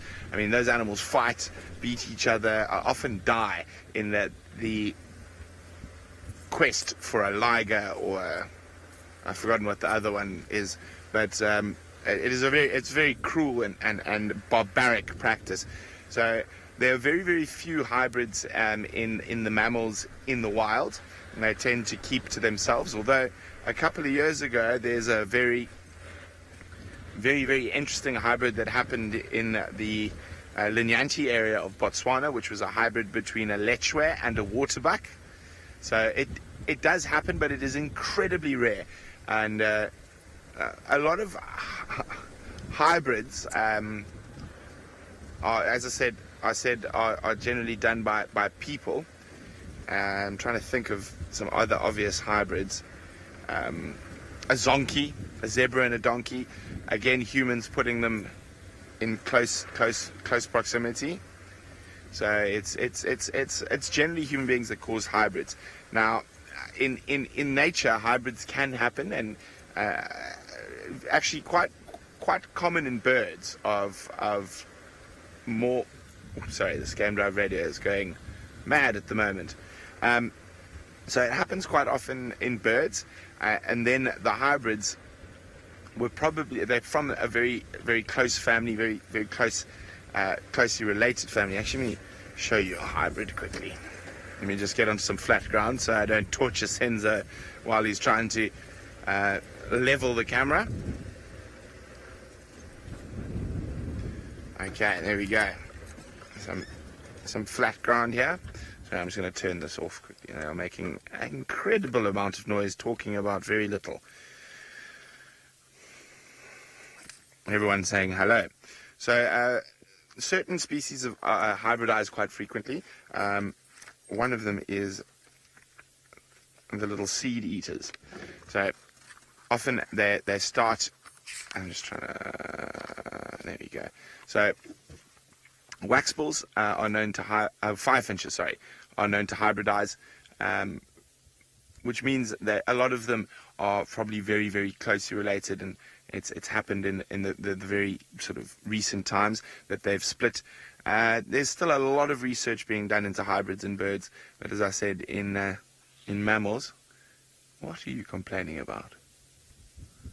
Bird. Have a look quickly. It could be a snake there. So it's very rare. So most hybrids in the modern era are forced by human beings, and it's an absolutely barbaric practice. What were you squawking about, lilac-breasted roller?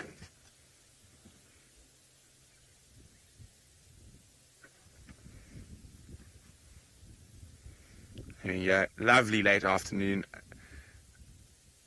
light on the roller. So the rollers was squawking. There's also a Franklin squawking in the little river system just beyond the roller. So I'm going to go see if there is a snake or some other form of predator, maybe even a predatory bird around. While we do that, let's go see Taylor, who's with some animals that are enjoying an afternoon swim. They are. They look so relaxed, these hippos, almost too relaxed, in fact. They've barely got their heads above the water this afternoon. But we have arrived at Buffelshoek Dam just to have a quick squiz and to see if there's anything around. And we haven't got too much out here, but we do have 2 hippos, which is quite nice. And like I said, just relaxing, going about their day. No thrashing in the water just yet. I was hoping that we were going to see them open up their mouths and show their big teeth. It's always very impressive when a hippo does that, because most of the time we're just seeing, well, little bits of a hippo. And this is a typical sighting that you have. I can tell you, most of my guests have in fact only seen this part of a hippopotamus: the head, the ears, the eyes, and of course the nostrils. And that's about it. But we're lucky, we're spoiled at Chitwa Dam. Almost every morning, every afternoon, we see them playing around. Those little ones are so playful. Now, there's lots of different things that live in these dams, not just big hippos, but from lots of different species of birds and terrapins. And, well, child of the universe, you were asking if there are any frogs. Yes, of course there'll be some frogs. We probably have a better chance of finding them a little bit later tonight, so that's something that I'm always up for finding. Is the amphibian species. They're one of my favorite, in fact. So maybe we'll head on towards Twin Dams, or not Twin Dams, actually. You know what's a good one? Is Treehouse Dam is a particularly good one. Oh, and apparently World Frog Day is in 2 days' time. Now, some of you may remember last year's hilarious amphibian antics we all put on. Do you remember, David? Oh, yeah. I was sleeping and snoring. I was pretending, obviously. I wasn't really sleeping. I don't actually sleep like that. Steph did some great frog noises. They're really terrible. Who else was making frog noises? Someone went ribbit, ribbit. Can you believe it? I feel like it may have been Rebecca that actually did that. Was it Eggsy that did it? Oh, yeah, we all made noises. Eggsy, a.k.a. Zander. All making strange noises. I wonder what we're going to do this year. Who knows? And then there are some little birdies. David, can I point you in the direction of something? You see where in the middle of the dam, at the other side where the grass is quite close? Just to the left of it, there's like a little V that goes in. There's some, looks like two little three-banded plovers. Just two three-banded plovers, though, not three three-banded plovers. Very busy this afternoon, as they always are. Working very, very hard. Moving those legs pretty quickly. Looking for insects on the surface. And on a hot day like today, I think that they would have filled their crops up quite easily with all sorts of little insects. Oh, no, they may have been. Actually, I lie. I think there may have been three-banded plovers, in fact. Now, Rwinda, you're wondering if there are any shrimp or prawns in the water. Well, I remember last year, after bouts of rain, the mud wallows had filled up. We did, in fact, find some freshwater shrimp. I think they were called fairy shrimp. They're bright red in color. I don't have a picture of one, but I'm pretty sure someone can pull up a screenshot for you because we were also fascinated about it. So, yes, they could possibly be in here too and would be a very important food source to a lot of critters that live in the water. So I'm on bushwalk in the morning. I think we'll be checking and sort of having a closer inspection of the mud wallows. I like to do that on my bushwalks and see if we can find some water scorpions, because we were finding some exoskeletons of water scorpions, and we'll look for frogs, or even just some frog tracks might be quite nice to look at, and anything else that really wants to show itself. Maybe we'll try find those fairy shrimp again. The only problem is, and we'll chat more about the algal bloom that we sort of see in the water tomorrow when we can get close to it. And it is, like I said earlier, it's great if you're an ambush predator and you're hunting in murky waters, nothing will see you coming. But it makes it hard for us to spot things in there too. So not great for us. So now that we've checked Bivelshoek Dam, I think we're going to take a drive along Quarry Pan Road and perhaps check Quarry Pan. Or we might do Hippo Pools Road. I think we're going to do that.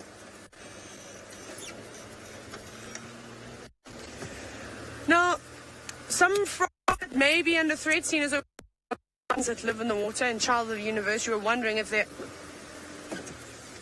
are some that are perhaps becoming endangered. Well, there's quite a few frogs that live in specific areas, so very small areas.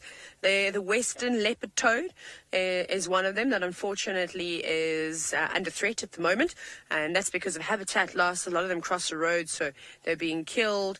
Pollution into freshwater systems. Again, frogs are super sensitive and really good indicators to the environment about sort of how clean water is. And so that's one of them. Then there's, I'm just trying to remember all the frogs. I think is it the Amatola toad? Is it? It's in Hogsback. I'm just let me remember. I'll bring my frog book and drive. That's another one. It only occurs in a small section of the Eastern Cape. Again, habitat loss is a huge factor when sorry, Rebecca's saying all sorts of things. She's making me laugh.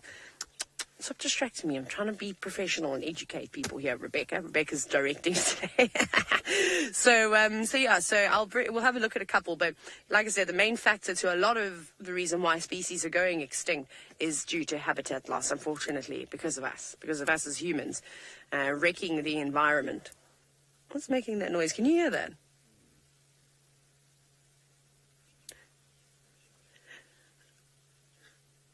I don't know what it is. Must be, oh, you know what it is. You won't be able to see it. It's doves fluttering in the leaves behind us. So that's what was making that noise. I could just hear a really strange sound. Anyways, we're going to head towards Quarry Pan. It's a little productive pan. Maybe we find something there. Steve, however, has got some elephants, and I'm sure you want to find out more about those leopard cub tracks. Yes, thanks, Taylor. We've managed to find this big elephant bull. I apologize. He's decided to go behind us instead of in front of us, which was the plan all along. We did have a long chat before you came on air about him going in front, but he has decided to defy me. But this is the African bush, and the elephant will do what he likes. So the tracks of that female and cub, Thandi and cub, came from Quarry Pan directly into the block towards us here. So we're just checking Cheetah Cutline to see if there's anything crossing, but this is a very, very large block. And if Seb just pans across, even if we found tracks, what a difficult area it is to look for leopard in this block. Even yesterday, Brent was driving around aimlessly trying to just hopefully bump something. So, yeah, we're going to move on a little bit further from here, see if anything cuts across here into the east. So far, there's nothing, but we will keep you updated if we manage to find anything very fresh. It did seem to be like Thandi and her cub had drunk their Baigwari pan and had come directly into the block. Maybe she's got a kill. If she does, could be anywhere in this section. So maybe I'll chat with Herbie. Maybe he's keen to bring Taylor into this area tomorrow on their bushwalk to put some effort into the tracking of her, because now with Scotty D gone, he seems to be the master behind finding Thandi. But then again, ladies and gentlemen, Mr. Tristan Dix is back on drive tomorrow afternoon. So if anyone can find Thandi, it is him. So I'm excited to have him back. I saw his car is already in camp, so looking forward to a little catch-up with him this afternoon and see how his leave has been and fill him in on the gossip and the scoop of the leopards in Djuma of late. So while we're up here, if we don't get any tracks, we're going to still have a little look at Buffelshoek Dam and see what's going on. Okay, well, we're going to go over to Brent, who looks like he's cooked his goose.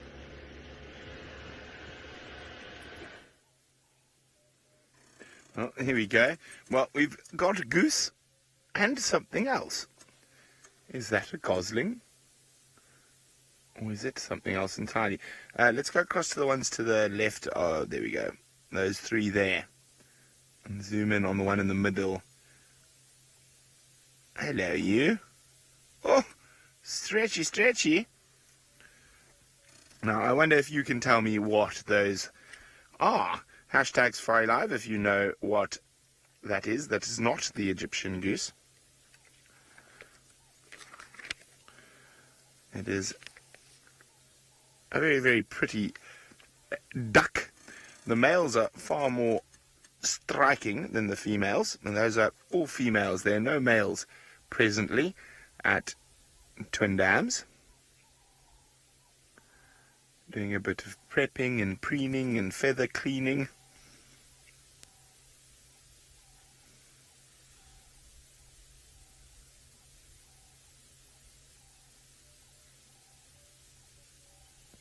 Now, these particular ducks can actually travel incredible distances, and at this time of the year, they move around. Oh, they've got some Cape turtle doves in the background as well. There they are. So they'll move incredible distances between different water holes, and they really like seasonal pans, the ducks. And that's all the clues I'm giving you.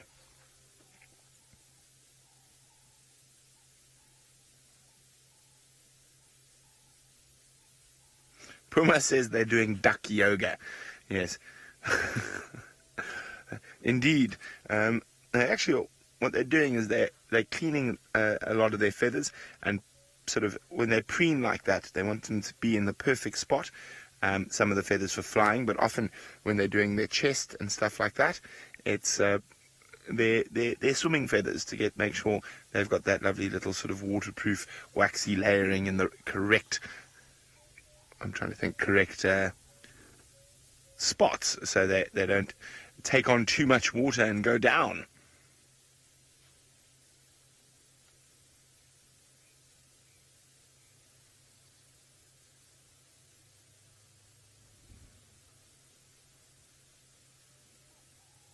Isn't that wonderful? Now we've got a few more birds up on the other side here. I'm just going to move forward a little bit. See if I can get a view of them again. It's disappeared. Now, as lovely as the dam is for bird watching, one of my favorite spots to bird watch is around a seasonal pan like this. So you can see there lots of nice grass, so there's places for the crakes to hide. Oh, there's a woodlands kingfisher. You see him, Sens? Here we go, and there's a safari vehicle in the background. There's also some elephants that seem to be heading in our direction, and I'm hoping they head towards the water here. So I'll move when they get a bit closer.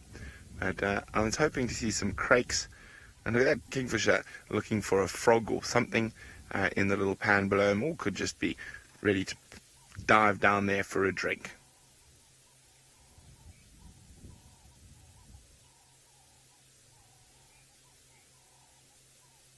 Okay, let's get into a position in case those elephants decide to go mud bathing and wallowing.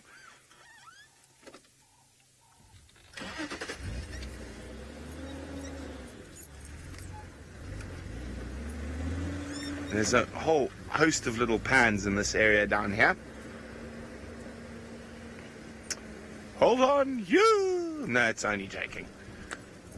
There's a big bump there, though. Oopa!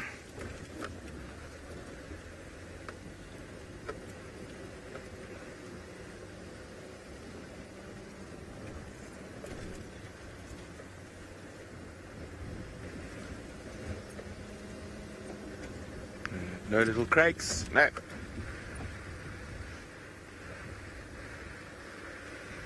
Oh, quickly across to Steve.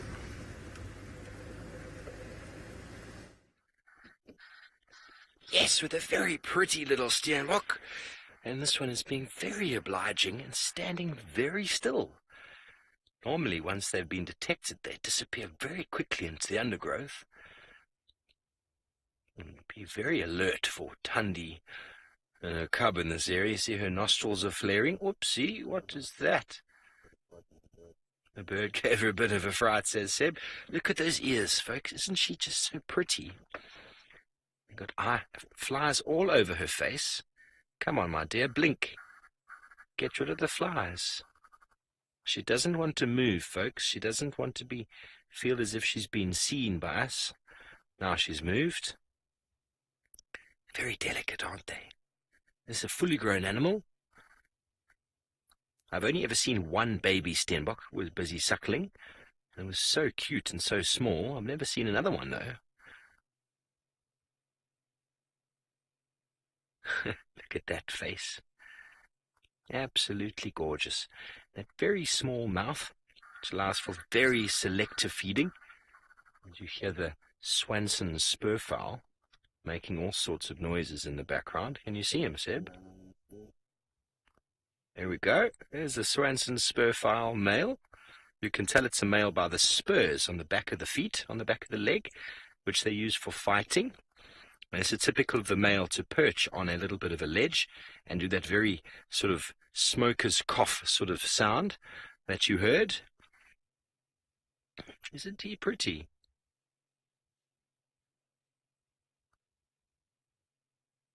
Very pretty bird. He knows it. I wonder if the ladies think the same. Give us another call, my friend. I might try and play it for you so you can hear it again. I don't know if you all heard it back home. It's turning out to be an absolutely marvelous day for birds. You didn't hear it? Of course. As soon as Seb moved off of him, he, now you heard it. Okay, so there's no need for me to play it now. How marvelous was that? Hey? As we moved off, I get a little bit camera shy before, and as we moved off, he played the call. Thank you, my friend. You enjoy your perch? Okay, well, let's go over to Brent, who has got a crossing. Well, yes, it is a crossing of elephants. A nice big herd. Now, they've crossed into Juma, and I thought they might stop at Baboon Pan, but it looks like they might go all the way to Twin Dams. So we're just sticking with them now. It doesn't look like they've been having or splashing and playing in the mud yet today, but they might definitely do it in Twin Dams. Okay, let's move quickly.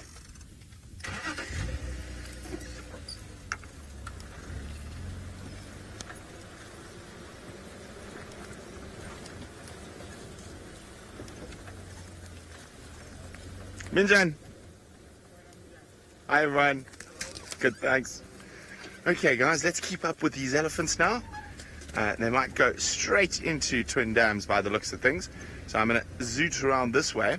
So we are not going to affect them or impede them. And can possibly, but quickly. For the birders, keep everyone happy. Look at that beautiful hoopoo. Sitting in the gorgeous golden light.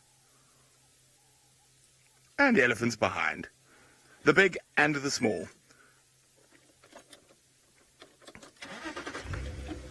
Okay, hold on. You holding on, Sens? Okay, let's do this. Whee! So coming up onto the Twin Dams wall now.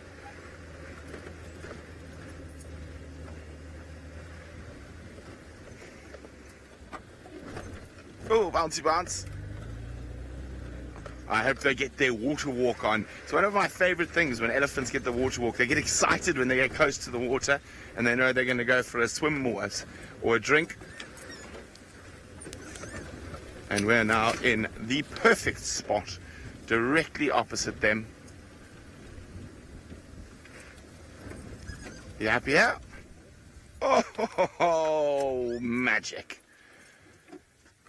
I was really hoping for some lovely Ellie action around the waterholes today.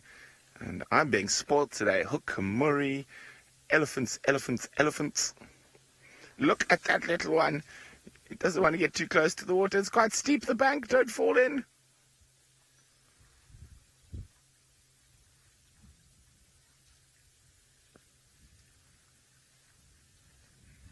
Now, he's decided that place is too steep. That's too steep for me there. I'm not going down there. It's scary. Now, what I think will happen is the Eddies will, some of them will drink there where it's steeper, but the majority, oh, I've seen this female. See that one there, the big female on the left?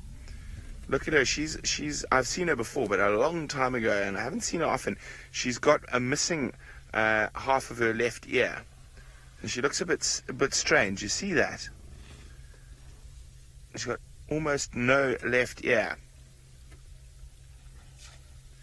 And it doesn't look like it was cut or anything like that. It looks like it's a natural birth deformity.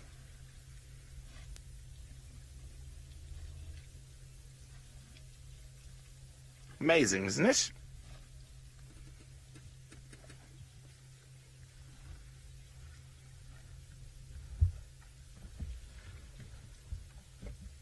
Hello, Dawn. Dawn is wondering at what age do elephants start to grow tusks? Well, they have baby tusks for the first year of their life, and then at a year old they start growing their big tusks.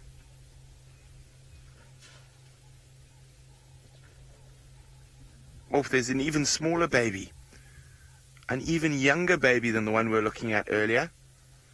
Hello, little one. Oh, sure. Oh, sure. Tiny, tiny.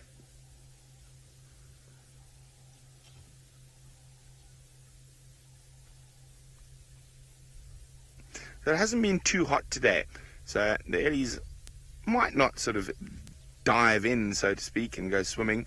They might have a drink. I was hoping they might do a bit of mud bathing. As I said, oh, here he comes.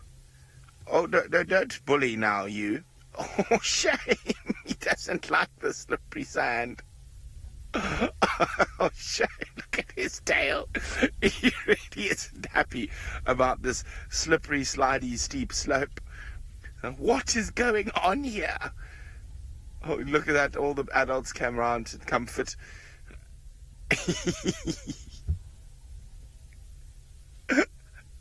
Oh, shame piece.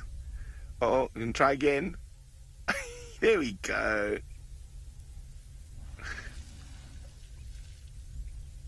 Oh dear. Oh dear. Now, a couple of weeks old, that little one. Really doesn't like that. Oh, no, foot in the hole. Oh, no, foot in the hole. Get out. So I think what will happen is the little one's not so happy. The herd might move around towards the head of the dam, where there's it's not as steep.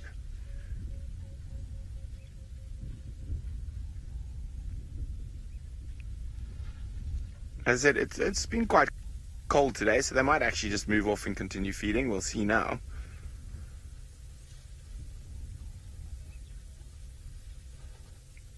That was a very cute little elephant. He did not look happy with that steep, slippery slope at all.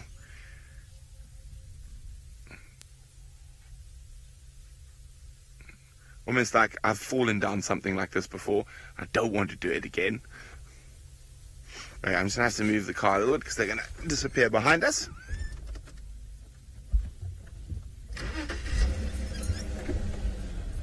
So it looks like they're going to continue on towards the Mawati riverbed to feed, and I think I'm going to keep up with them for a little bit longer.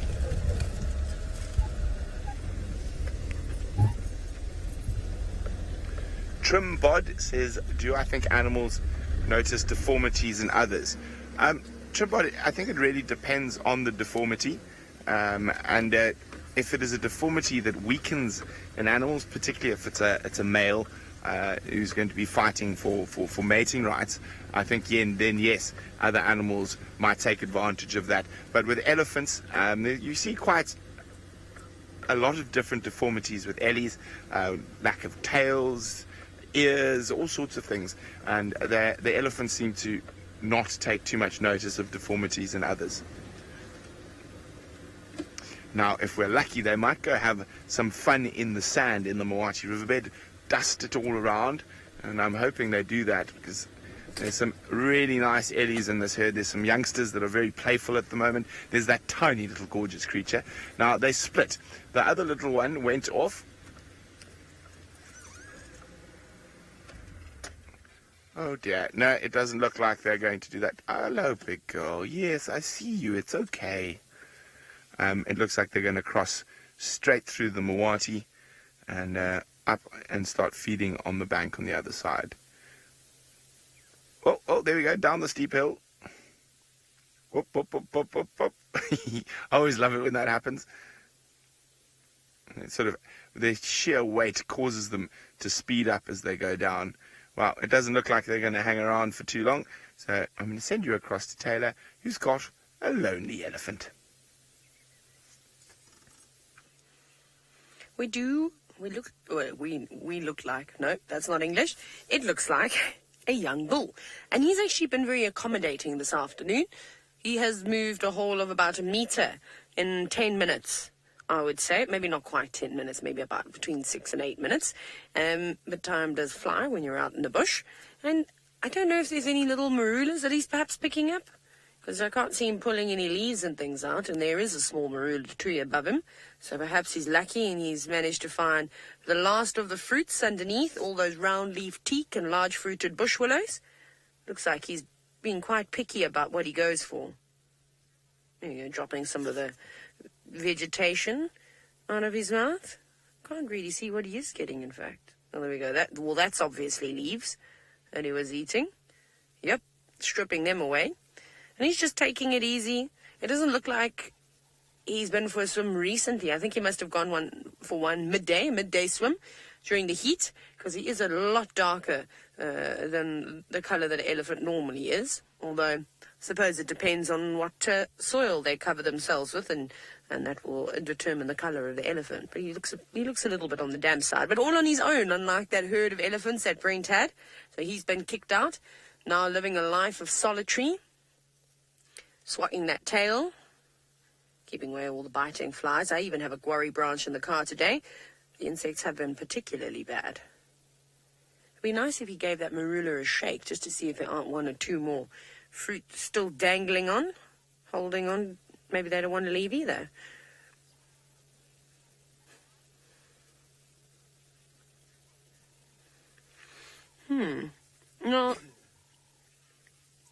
Now, child of the universe, you said, why are young elephant bulls not lonely when they go off on their own? Because they essentially spend, the beginning of their life in a herd.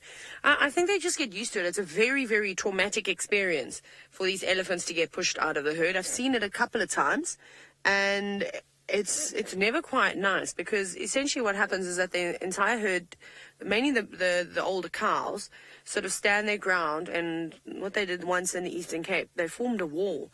And every time this young bull would try and come back into the herd, the girls would basically just chase him away, and chase and chase and chase. And then they would go back, and he would still follow the herd around, but that gap would get bigger and bigger and bigger, and the cows would be less and less tolerant of him. So I think it's a very traumatic experience for them, but it's just one of the things that happen. So I'm sure it takes a bit of time to get used to, And they do meet up with other young bulls along the way, though, if they find them and they can tolerate one another. These bulls also form bachelor herds. And it's typically when they get into the prime of their life, so anywhere between about 30 and 40 years old. And, that's when you really start to see the true size of an elephant. They then become lone wanderers and go off and start searching for breeding herds, looking for cows that are coming into estrus. They get on the go. But it is quite nice. In the southern Kruger, you see spectacular bachelor herds of elephants. I saw lots of them in Zambia too, big 50, 60, 70 of them, all just marching across the plains. Big ones, small ones, medium-sized ones. It's quite cool. And a young bull like this would probably benefit from moving around with a couple of other older elephant bulls, sort of learning the way of life, also being put into their place. And they're probably the most cheeky at this age. Otherwise, when they're in mass, they're also pretty cheeky too.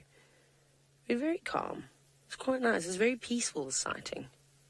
He's not in a rush. He's not perturbed by us at all. He hasn't even acknowledged that we're here. I know he can hear us, he can smell us, he can see us. But he hasn't shown any interest whatsoever. Which is quite nice. It's always nice when you can just sit from a distance and watch the animals as they go along.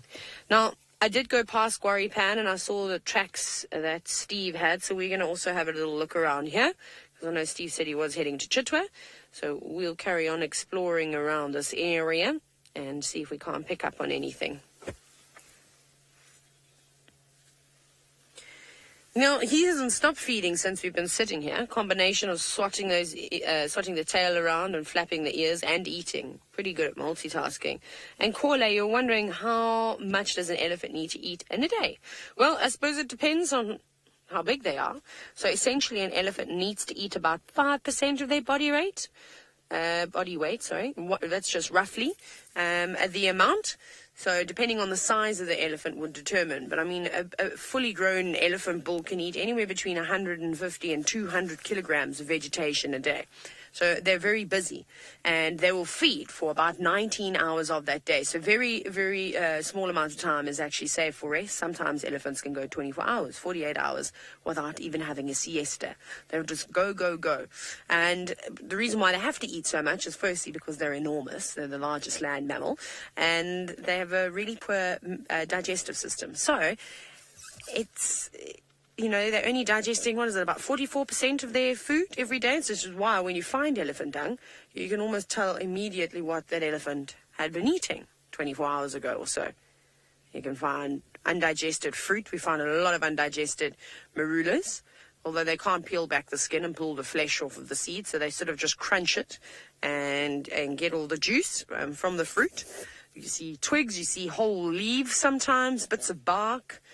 It's quite cool, in fact, when you find elephant dung, to do a bit of digging to see what they were craving that day.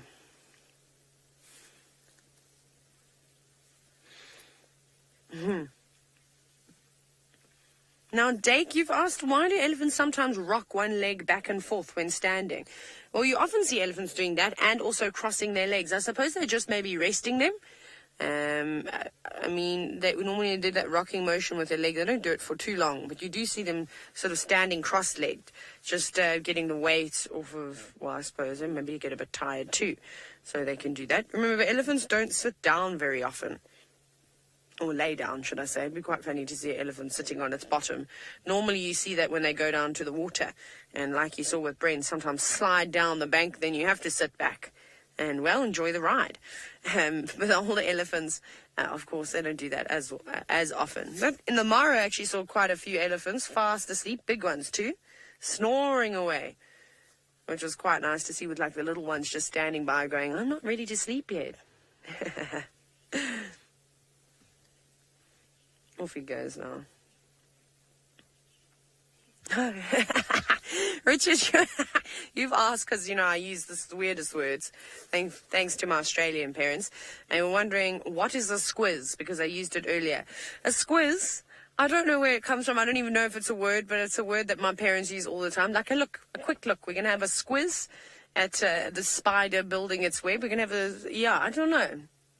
David, do you know what I'm talking about? A quick look. A quick look. That's what a squiz is. A quick look. So, yes, Rebecca says like a peek, having a peek at something. It's exactly right. Now, I'm not going to link. Rebecca said I should send you across to Steve because it sounded weird. We're going to go down this fire break, however, and see if we can find Tundi. Maybe she's on the move now that it's cooled down a little bit. Let's go see if Steve is on his way to Chitwa. Yes, thanks very much, Taylor. We've also been having a bit of a squiz around to see if maybe Tundi and her cub will just pop out of this big block. Very hard to see anything inside, so it seems like Taylor and I are in a very similar area, but we're going to be moving out of the area soon. One final squiz, as you'd say, to see if we can see her. What's that, Seb? Seb has spotted another cool bird. We're having a wonderful Sunday afternoon of birding. And let me just try and find what it is, Seb. Oh, it was a cuckoo.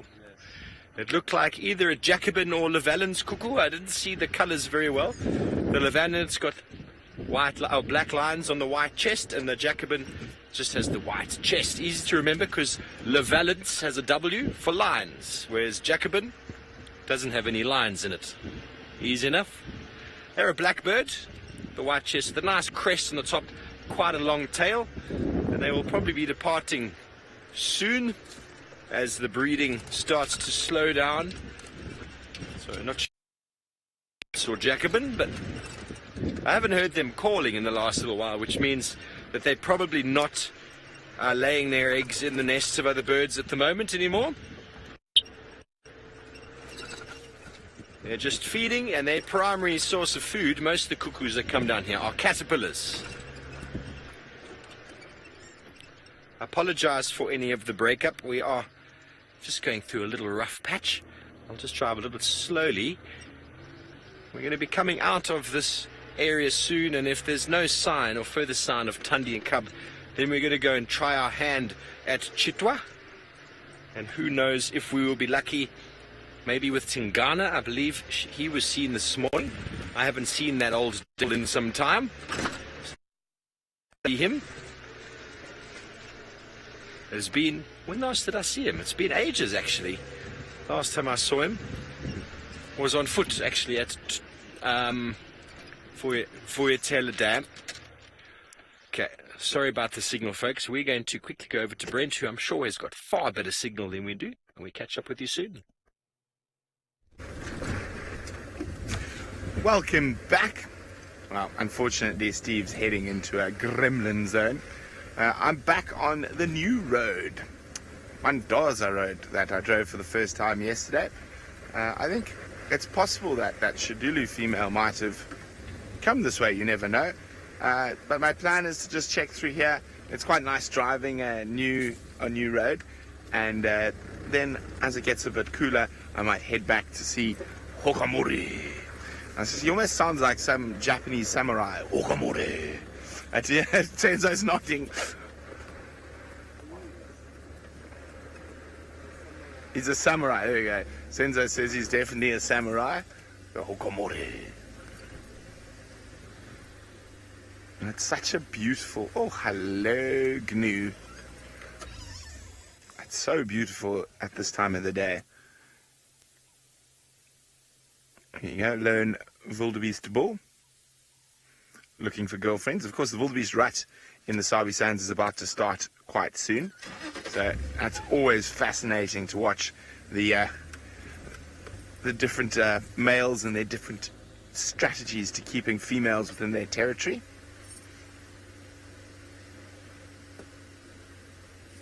So what I think he's doing, he's moving from that open area around the big brown ivory tree, and he's going to head to go park off at Impala Plains, see if there are any girls there. Oh, it's just such lovely light at this time of the day.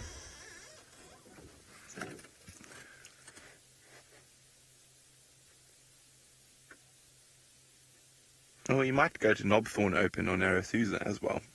That's not too far away. Oh.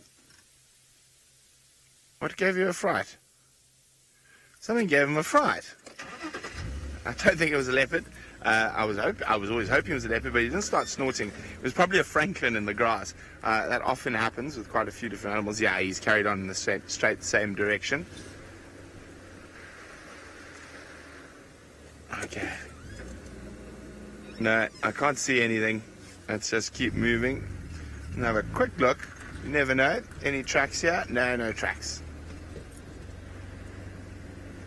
This is a really lovely area, and this road is a very well-placed road. Well, Shadow used to spend a lot of time in this block, and there were no roads here, and it often took us quite a lot of walking in here to find her. And now we've got a nice road where we can see tracks.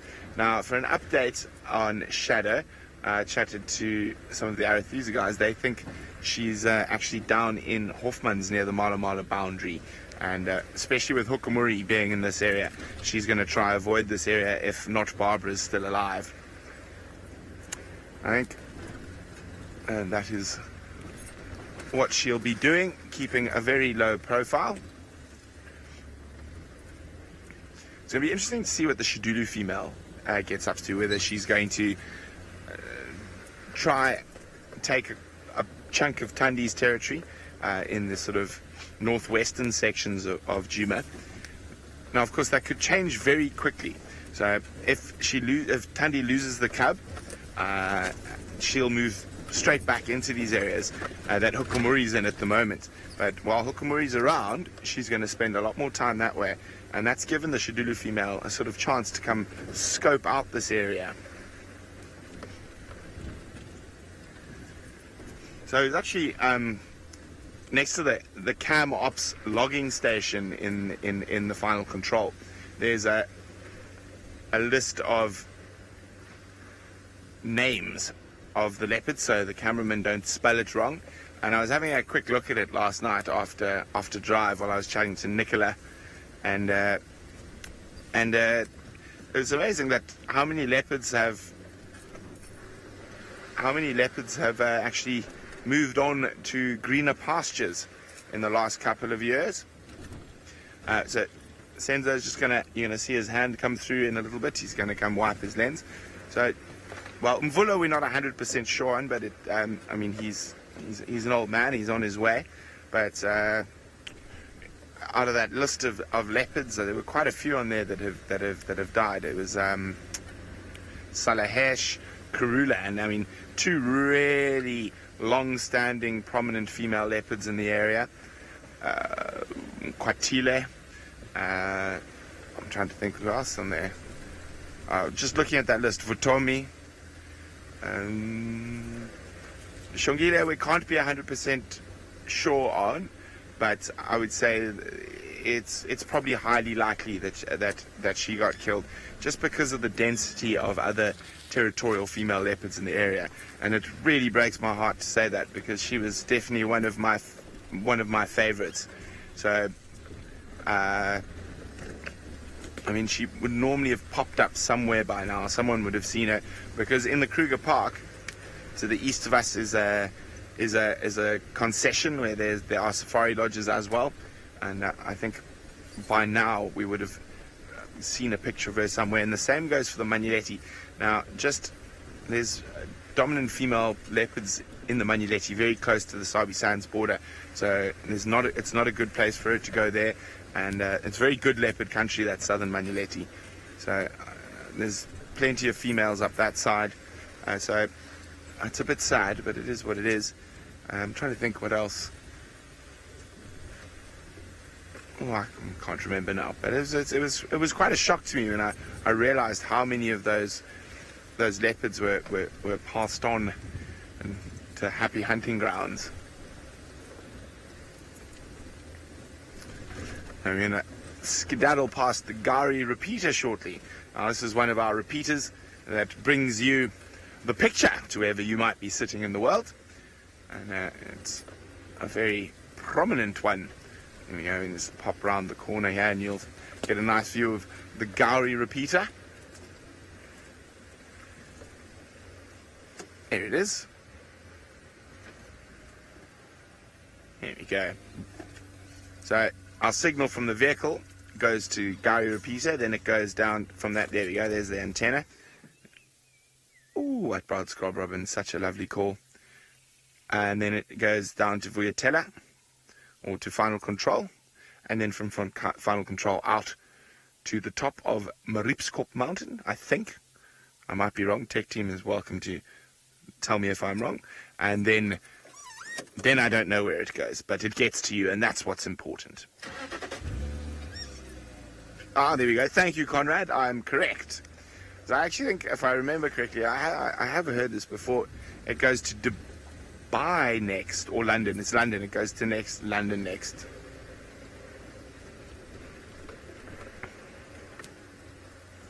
Kai Lana, who's 10 years old, hello Kai, would like to know, do wildebeest travel in family groups like elephants do? Now, not really. They have a slightly different sort of setup. So, male wildebeest in this area, so in different parts of Africa, they have different strategies. In this area, the male wildebeest will defend a territory, and the females will move with their babies between different males' territories. So the females will travel with their youngsters, and the males will stay in one sort of spot. So we're going to head towards Impala Plains shortly, and we'll see. It could be another lone male wildebeest looking for girlfriends over there. Now, in the Mara, the wildebeest migrate, and the males migrate with the herds. So a different system. So you could say that the Kenyan and Tanzanian wildebeest, they travel in family groups, and the males will travel with the herd at all times, and they don't defend a set territory. Now that's of course because it's a different ecosystem, but here in the low veld of South Africa, the males do not travel with the family groups.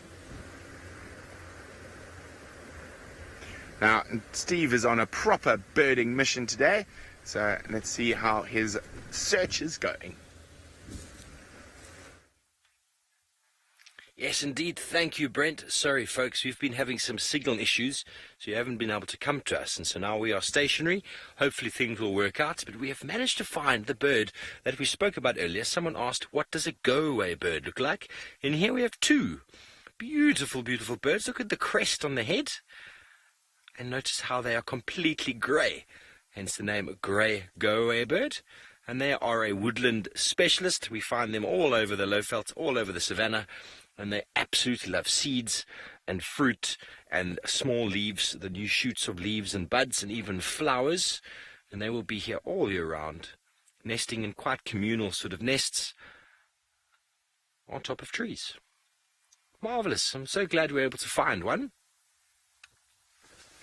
And indeed, Brent, we're having a fantastic afternoon with birds, and I'm not sure if I can start moving, because if I do, we might lose our signal. Bex, what do you think? Can I start moving, or should I stay stationary? We're going to attempt it. We're going to go very slowly, and hopefully our signal issues are not going to continue. We are now slowly making our way towards Chitwa. We have not managed to find any more signs of that beautiful leopardess Thandi and her cub. So I think me being able to see that cub again, I'm going to have to really earn it. Really, really earn it.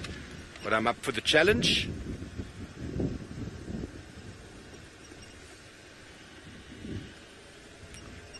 Everything seems to be okay in my ear. We're on the eastern side. Fantastic. We're on the eastern side on a road called Drakensberg. Okay, well, as we think things are working, things don't. So let's go over to Taylor and see what updates she has for you. Sorry, everybody. The gremlins are attacking Steve. Oh, Rebecca is using the wrong radio today. Oh, punishment later in camp. Right, so we're just bumbling along at the moment. And we're looking for more tracks of that leopard because they kind of just vanish. So we're having a little look around, and birds, sort of francolins and things, are giving off alarm calls, but not anything that didn't sound terrified. A little bit scared. So maybe it was a raptor of sorts. So I'm just checking very carefully. We're on Gwari Road now. Oh no. Well, it seems as though Steve and I are just going to be bouncing back and forth today. The gremlins are both trying to get us, so off you go. Back to Steve. The gremlins, leprechauns, whatever it might be, I am not sure what is happening this afternoon. We are now stationary. Seb has just been in the boot trying to fiddle with any wires and see if maybe something's been dislodged. Nothing, sir? No? Good. The only thing I can do later is a reboot. Okay, so when we probably cut away, we might do a reboot and see if we can, by powering down and powering up again, the system will kick back in. We don't know. But seeing as we are stationary and we're not moving anywhere for the moment, just to show you where we are down here on the road called Drakensberg, because on a beautiful day, if we go to the right-hand side, you can often see the Drakensberg in the distance. But on a day like this, we cannot see it, but it is a beautiful vista nonetheless. Just a bit of cloud and moisture in the atmosphere is making it very hard to see. You can actually see a little bit of it just over there, Seb. It's starting to come through now the longer we look at it. There is the mast, there is the Drakensberg in the background, and that is one of the masts that provides us with signal. So very strange that we're not able to get any. The Drakensberg mountain, and on top of that is what we call the Highveld. Everything east of that we call the Lowveld. Lowveld meaning low-lying rangelands, and Highveld meaning high-lying rangelands. The difference between the two areas would be altitude, and that would lead to frost. The difference in frost will lead to difference in structure. So down in the Lowveld we get no frost. That's why we get more trees. And the Highveld, only trees that are very well adapted to frost will grow there, normally in your ravines and that sort of thing. But very, very open grasslands in a huge proportion of the Highveld. Okay, so I'm going to dare to try and move because we would like to get down to Chitwa eventually. So Bex, I'm going to start moving, and I am sorry if we lose signal. But we are on a mission. So it seems the best thing to do is to go to someone who's got signal. Let's go over to Brent, who seems to be in a very stable place. Yes, well, we're very close to the Gawi repeater that we just had a look at. So we've just popped out onto Impala Plains. And I think that wildebeest we saw, obviously this is one of his patches in his territory. Because there's no wildebeest here at the moment. Oh dear. So as I said, I'm going to loop here along the western sections, see if Shidulu pops out somewhere. She was in that general area. And then I'm going to sort of slowly loop back towards Hokamori as we get closer towards the evening. Senzo, Hokamori. Okay, quickly across to Taylor, who's got some swine. So we've got some piggies at Quarry Pan. Well, they moved away from the pan because of us, unfortunately. So what we're doing now is we're just sitting very quietly. I'm not going to move the vehicle at all. And I want to see how desperate they are for a drink. Because if they are desperate enough, they should just come back, and it would be quite beautiful to see them having a drink of water and perhaps even wallowing in the mud. A little Sunday afternoon jacuzzi time. Come on, pigs. You guys didn't run away, so I know you want to come back here. Just do it. I feel like they're not scared of us. Otherwise, they would have carried on and booked it straight into the bushes. But they're lingering. So let's see if there's going to be one brave one. It's basically, it's a patience game. And this is also where the last of the tracks are for Tandy and that little one. Who knows, maybe Tandy's going to pop out the bushes and try and catch one of these piggies. But somebody else has joined us at the watering hole. It's just behind some grass at the moment. It looks like a turtle dove on its way for a drink. It's not too frightened of us. Come on, warthogs. If a dove is not frightened of us, then you surely have got nothing to be worried about. Now, you can see it's not a red-eyed dove because it doesn't have a red eye. But even the turtle dove, a little bit nervous to come down. Not because of us. I think because of all sorts of critters that lurk below those murky waters. It was a quick drink, hey? In and out. Well, it's just resting on a little perch. Yeah, there's the other one. I was going to say, it's a bit strange that there aren't two of them. You don't often get to see just one turtle dove on its own. Are you going to be brave enough to come down as well? They're beautiful birds, especially with that golden light on them. All the different types of greys and sort of tones of brown, and of course the prominent black markings. But a bird that's often overlooked out here. Being very careful. And it's quiet. Maybe they've seen something else. Oh, look, there's even a little waxbill to the left, Darby, that have come down to drink. Look at this. Yay, a little bird party. And the laughing dove, but that's beautiful, that waxbill. Blue waxbill, hopping on 2 feet, coming down to have a quick drink. There was another one too. Wait. Also not staying around for too long. Laughing dove coming in. All very cautious. I wonder if those are not Tandy's tracks there, sort of below the bird's feet. It looks like there's some footprints in the mud. And they look fairly fresh too, from this angle. Come on, have a drink. Get it over and done with. Very nervous, this one. Not certain as to what's going on or who's going to try and surprise it.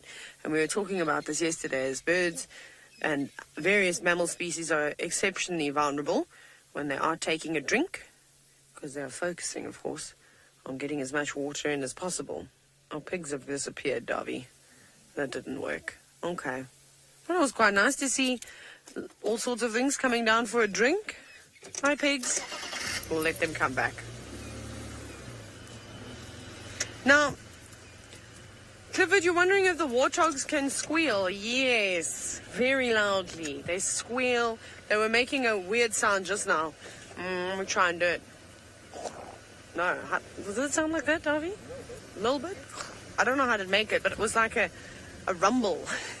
It's a funny noise that warthogs do. And they kind of do it when they're a little bit nervous, because they do it with the expression, they lift their heads up a little bit as if they're trying to see better. And it was quite funny that they do. They make all sorts of noises. So they grunt and they squeal. Normally you only hear a warthog squealing when a leopard's got its claws into it, or a hyena or lion, anything like that. Then you typically hear them squeal. Now, this area is a favorite area of Tandy. So we're just going to check very carefully. She loves Drakensberg Road. She loves Central. She loves all these spots. And it's nice. Lots of impala around here. Lots of different vegetation for the animals to feed on. So that will bring them on in. Oh, that's actually very pretty, hey? I'm going to very quickly show you one thing, because that's so stunning. I know Steve was showing you the Drakensberg, but that is a magical view, one of the higher points here on Djuma. Lovely. Perfect evening. I think we're going to have a great sunset. But off we go to Brent, who's got his second really good early sighting.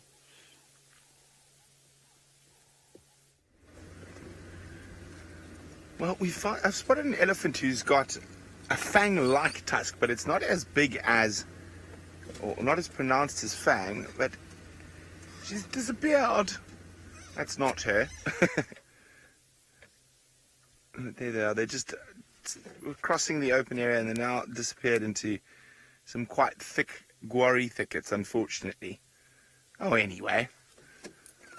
We've had such lovely elephant sightings this afternoon, so it is what it is. They want to go eat in the thickets. They're more than welcome to. They might pop up on the other side, so I'm just going to go around. Oh, good question from Rick. Rick is wondering, what do elephant teeth look like? Well, apart from the tusks, of course, which are quite visible, an elephant has a sort of a really big, solid tooth with lots of little grooves in it. I don't know how to describe what an elephant tooth looks like. Let me try and think about this for a second.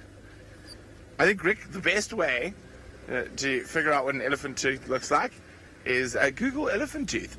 I don't know how to describe it, but a big male's elephant, the tooth can be sort of about that long, and then depending on the wear from feeding, it's got grooves and lighter and darker patches.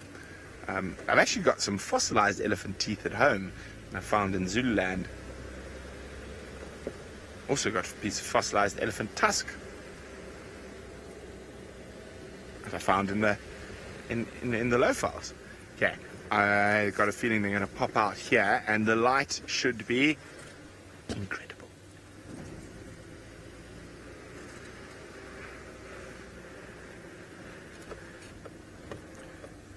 Well, thank you, Taylor McCurdy, who is sending me a picture of an elephant tooth to my phone. That is very kind of you, Taylor. I hope she remembers to use my South African number, not my Kenyan number, because I'm not going to get the one on the Kenyan number. Oh dear, no, it doesn't look like... I thought the front runners of the herd might be ready to pop out here. It looks like they've stopped in the center to munchty. Yes, they have. It doesn't look like they're coming out. Oh dear. Well, you win some, you lose some.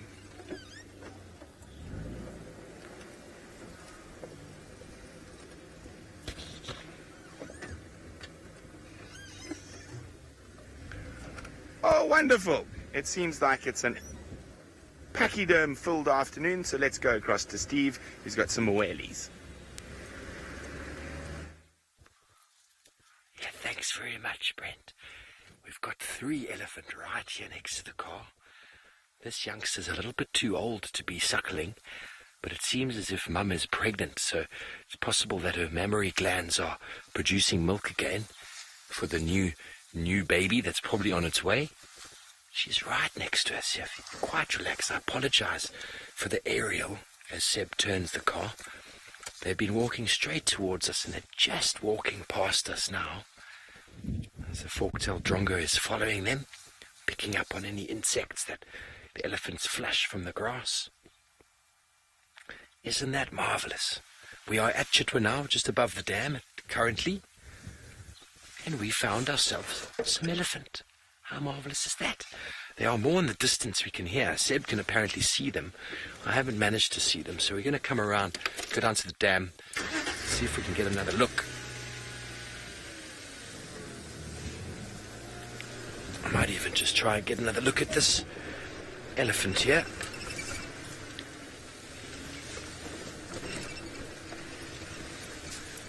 She is very pretty. Very pretty, Mama. Very, very pretty. She's tolerating that youngster suckling. But if she does give birth to a baby, she'll have to prevent that one from suckling, because he's a bit old now to be nursed. Ooh, a fork-tailed drongo. The fork-tailed drongo has annoyed that little boy. We can tell it's a little boy. Hello. Oh, here he comes. Here he comes. Hello. Isn't he precious? Isn't he precious? Oh, shake your head, young sir. Isn't that fantastic? That just made my day.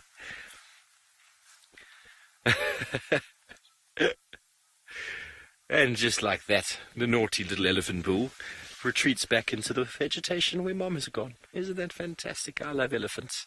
I love it when they behave like that and show us their humorous side. Okay, well, thank you for that performance. I'm sure a lot of the viewers back home would have enjoyed that as much as I did.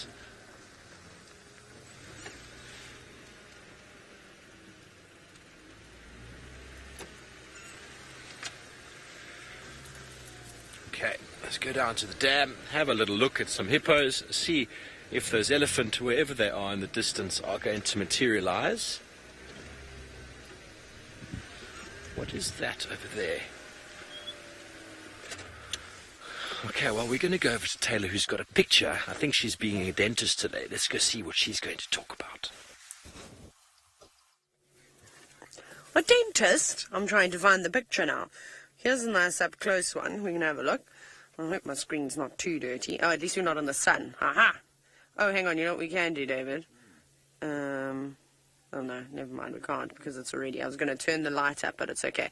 There we go. There are the elephant's molars, so you can kind of see that diamond shape in there, which is where the Latin name Loxodonta africana comes from. It describes the diamond shape in their teeth. You can see it.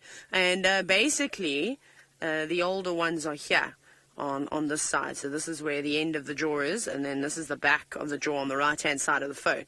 So they push up from the right-hand side and move forward like a conveyor belt. And you can see, look how worn that one is on the far left. You see how there's sort of no grooves whatsoever. So that's just natural deterioration from feeding on all sorts of things. And then I'm going to show you another one. I just need to find it. It's somewhere here. There we go. That's the one I want. Right, it wants to go that way. Sorry, David. There we go. So this is an elephant skull that unfortunately died on Buffel's Hook. And you can see there's all the teeth. So this is the top jaw that we're looking at. This is the entire head. And those big gaping holes are where the tusks would have come out of. They did remove the tusks. We do remove the ivory if an animal does die over here. But it's quite cool, don't you think? Very cool to see. Now, Thomas, you're wondering what would you do if you were to find an elephant tusk on the ground? I think it depends. I probably wouldn't pick it up. I would notify the Sabi Sand Wildtuin. I would give them a call in where I am and say, we have found an elephant tusk. Would you like to collect it? Would you like us to hold it in an area for you? But of course you're at risk if you're holding something like that. People come and poach these animals for their ivory. So I probably just leave it in the bush and give the location of where it was to the conservation team. They would then come and collect it, and I would assume that they have a big vault or safe of sorts where they will keep rhino horn, where they will keep elephant tusks, if anything like that is of course found on the property. And of course if they do catch poachers and they confiscate horns from them, that's where they'll go. Now, looking at those teeth, Fox, you were wondering if the teeth ever fall out or they just wear away completely. They actually do fall out. Sometimes the elephants, most of the times, in fact, the elephant just ends up swallowing them, like you would as a kid when you lose your milk teeth, your baby teeth, and then they come out in the dung. Or maybe they could come loose, biting down on something hard, one that's at the end of its job. I suppose not going to be doing its job if it's smooth. So you're very lucky. And I've only ever found it once before in the Eastern Cape, elephant teeth, which were quite cool, which I had home somewhere. I was naughty, I stole them. It was amazing. Right, now, something that's really quite fun to watch is, of course, elephants that are about to have a swim. And it seems as though Steve's elephants are very excited about the water. Yes, thanks very much, Taylor. We have a breeding herd of elephants that's about to surround us, and then a whole lot of them down by the water itself right now having a drink. And there's two very cute and very playful little babies there. Strawhead, do elephants get jealous of newborn siblings? I've never heard of them doing that. I think they like to play with each other. They might get quite boisterous, but I don't think they get jealous. They enjoy the company. We are surrounded right now by elephants. And now this other female, she's probably the one with the baby. See, they're quite relaxed. She's going to walk right in front of us now. You can see her eyes. I can see her eyes are very soft. She's going to come as close as she wants to. She's very relaxed. It's only a meter in front of my car now. It's okay, Mama. Here comes the youngsters. Hello. Hello. Isn't that just precious? It is absolutely precious. And we've got another one here who's being very boisterous. And the rest of the herd is about to come now. And this is the smallest member of the herd. And she's about to come past the car. They're very excited. Look at her. Oh, him I don't know. Hello. Hello, Mama. It's okay. It's okay. It's okay. It's okay. Oh, folks, that is just the most beautiful thing I think I've ever seen. Wasn't that just so precious? Okay, I'm going to turn around again and then we can have a look at them drinking. You notice that they weren't bothered by us at all. They saw us a long time ago. They heard us. They smelt us. They walked right past. And the behavior of the babies, if the adults were not relaxed, those babies, you wouldn't even see them. They'll just disappear inside the herd. Seb, I'm not going to go too much further. I think this is going to work, eh? Are you happy with that? Okay. Let me just move my head. What more can you do than just observe So what I was saying is that if the elephants weren't relaxed, they wouldn't have come as close to us as they did. And if they weren't relaxed, the babies would disappear. You wouldn't really notice the communication happen, but you would see the babies disappear in amongst the herd, and they would form sort of like a phalanx around them with the bigger females protecting them. And even though they were relaxed, my heart is still beating. It's being surrounded by elephants like that is such a special feeling. And they've chased the Egyptian geese off the island. But look at that little baby. That little baby is, I think it might be the umbilical cord. Actually, you say that, Bex. It is absolutely gorgeous. Look at him. Oh, my word. Keeping up with Mum. How beautiful is that? It's more ears than anything else. So if that female was not relaxed, you wouldn't see that youngster. It wouldn't be just running around like that. And they're about to join. The frame is about to open, and you're about to see all the elephants in the herd doing their thing. Absolutely sensational. We come here quite often, but you can never get bored of a sighting like this of elephants at Chitwa Dam. Absolutely fantastic. And what is happening on the left-hand side, folks, is there's an enormous herd of buffalo that is coming down to drink. I don't know what to do, Seb. Are we going to look at elephant? Are we going to look at buffalo? Let's look at the ellies for a while longer. Okay, let's go across to the buff.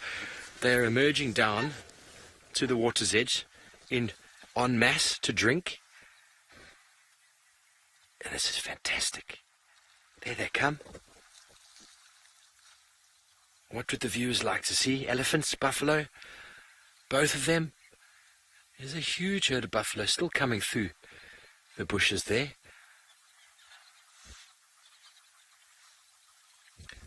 They always drink at least twice a day.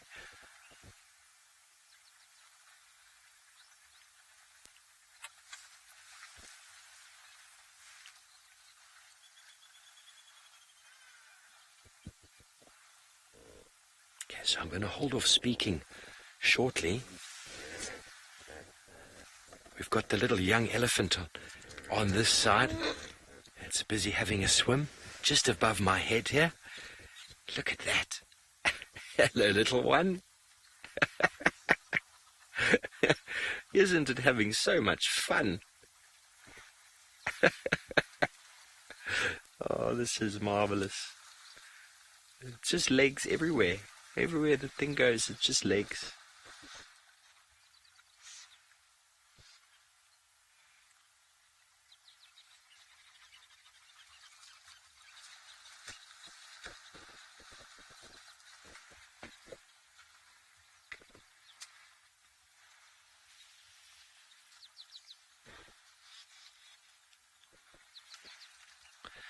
Good afternoon and welcome, ladies and gentlemen.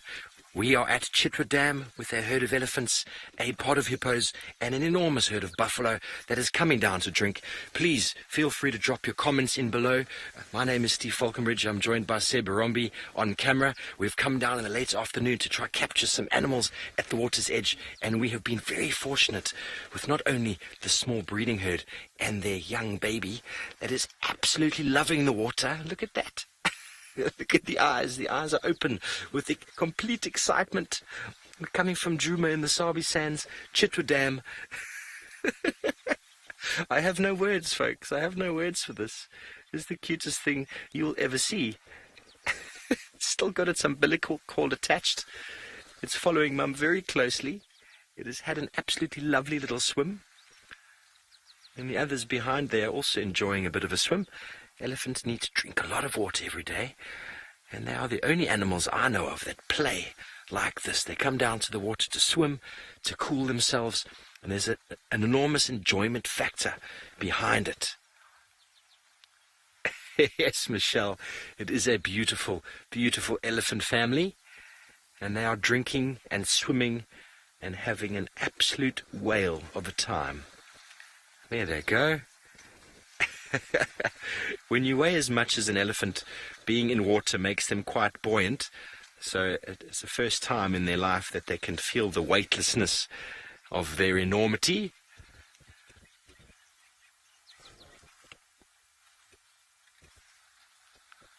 with the sun setting in the background. The elephant herd to the right is slowly going off into the sunset, with the littlest member of the group right next to Mum's legs.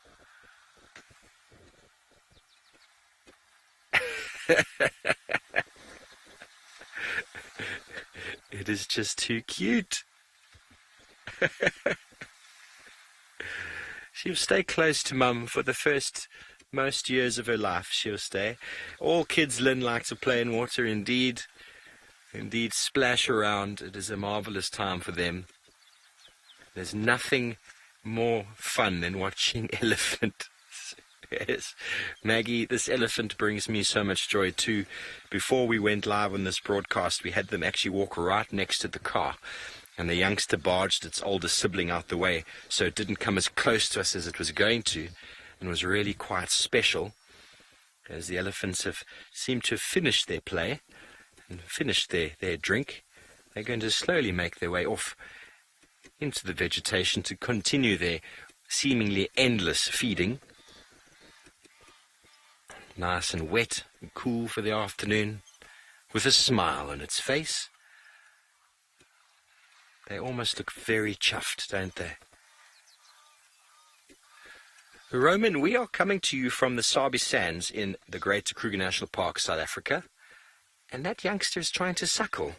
That's not a youngster. That is a huge elephant is trying to suckle, and it's being tolerated. What are you doing? That's very interesting. It's probably his mom anyway, or her mom. Looks like a he. Wow. And Mum looks like she's pregnant, so it's possible that she's lactating because she's got a baby on the way. So we're in Djuma. We're actually at Chitwa Dam in the Sabi Sands, Kruger National Park, northeastern part of South Africa, in the province of Mpumalanga. And there we get the elephants as they start to move over the dam wall. Now, before we lose sight of anything else, we're going to go a little bit onto the left of the dam, where we have an enormous herd of buffalo that have come down to drink.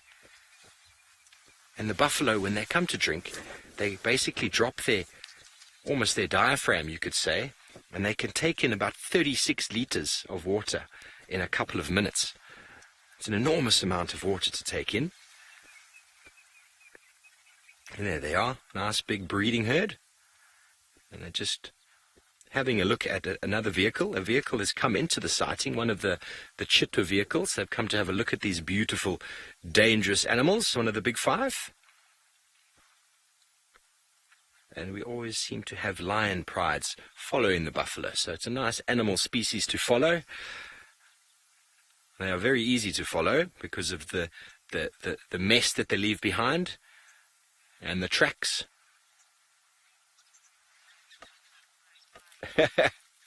Pradeep wants to know if that baby elephant running is not going to get tired. Well, Mum will keep her pace exactly where it needs to be to facilitate that youngster. She won't run as far or go as far as she would with older siblings or older offspring, but with the younger ones, she has to match her pace and the distance she goes to that one's energy. So I hope that answers your question. We still have her on the dam wall with the youngster, which is now catching up on a little bit of milk from Mum's belly, from Mum's mammary gland. There she is, right underneath. Is she suckling? No, she's just sheltering underneath Mum. Basically telling Mum, okay, Mum, I'm tired, we can't run anymore. And Mum won't go any further than she needs to.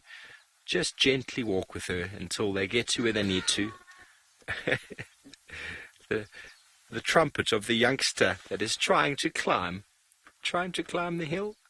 Well, while we watch the last scenes of this youngster, very hard trying to climb up onto the wall, we're going to say goodbye to all of you viewers on this short broadcast, and thank you for joining us. If you'd like to continue watching, we are still live for another 45 minutes, half an hour. So please just Google Safari Live and follow us, and we'll see you later. Have a fantastic evening.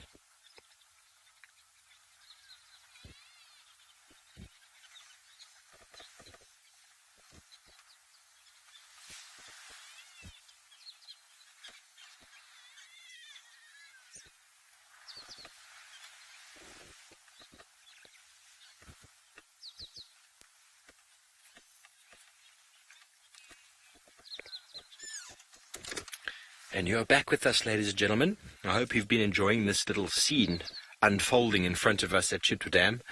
It is always a very nice place to come to at this time of day. We're always rewarded with marvelous scenes. And there's nothing quite as majestic as a herd of elephant moving across the dam wall. I might try and get us a bit closer to these buffaloes, Seb. What do you think? We've seen some nice ellie shots there. Let's go and have a look and see. Ah.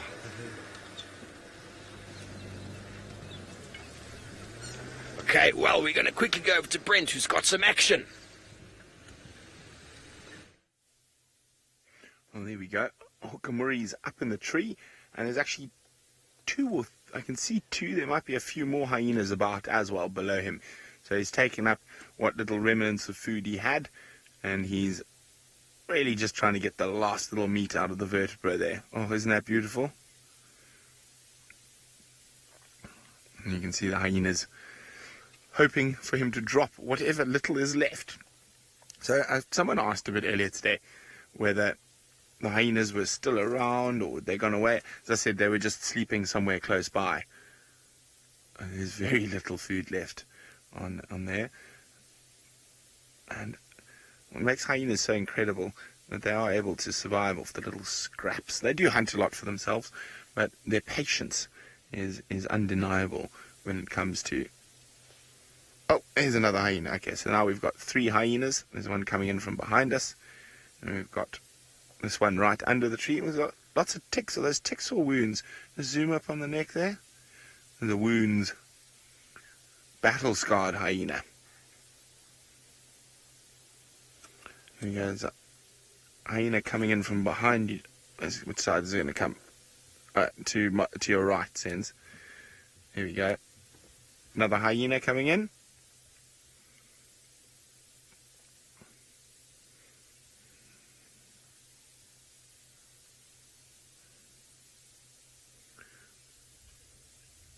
Oh, watch out. I just dropped my head. Coming right around the front of the car. Now, there we go. Look at that. Now, Toon is wondering, how do you tell male and female hyenas apart? It generally, you look at their tummies. So the tummies is sort of the easiest way to tell a male and female hyena apart. The male's, that's definitely a female, but the male's stomach sort of graduates upwards in a sort of straight line, whilst the female's is a bit more rounded.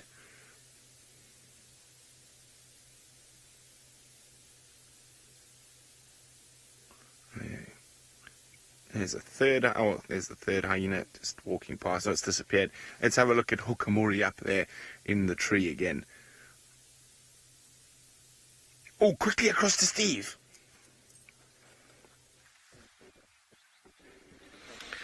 Yes, ladies and gentlemen, for those sensitive viewers, we are having something very special happen right now. Can you see those hooves? There is a female buffalo giving birth right now, live. There it is. Look at that.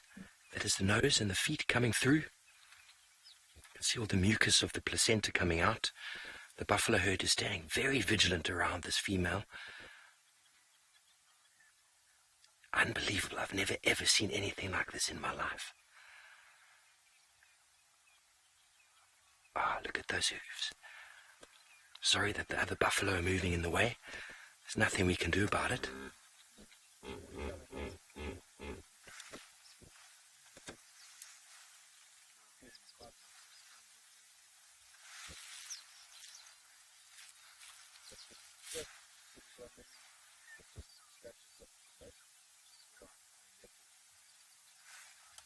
Good afternoon, a very warm welcome to all of you on this stream. Please pay attention. We have got a female buffalo that is giving birth live on the show, happening in real time. This is a Cape buffalo. We're not going to go away from it. My name is Steve Falconbridge, and we've got Seb Rombi on camera. Please feel free to send your comments through to on the chat below. Let us know what you think, your questions. This is happening. The Cape buffalo giving birth right in front of us. I've never ever seen anything quite like this before. She doesn't seem too stressed, but the herd is quite anxious, It's quite a tricky position to be in. I'm not sure how long this is supposed to take, but you can see the hooves and the nose of that youngster as it's starting to come out. Incredible stuff, ladies and gentlemen. We will have other vehicles in the sighting, so if you do hear vehicles, we do apologize. Yes, Linda, she can do it, yes, she can. See, the hooves themselves are very unscratched. Yes, Michelle, fantastic stuff.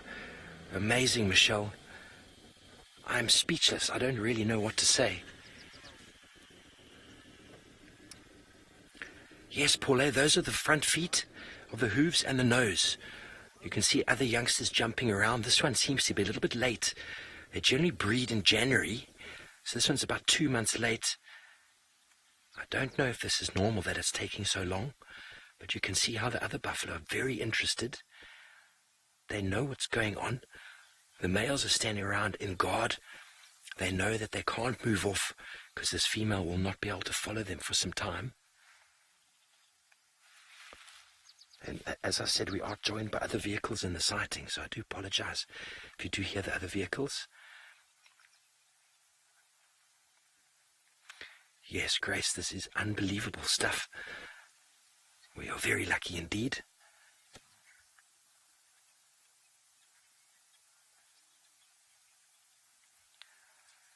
Barbara would like to know if the baby would be breathing. It doesn't seem like it is. I don't know, actually. I mean, the eyes are still closed. I was watching for some breath. I think maybe it needs to hit the floor before it will start breathing. Hit the floor to sort of stimulate those lungs.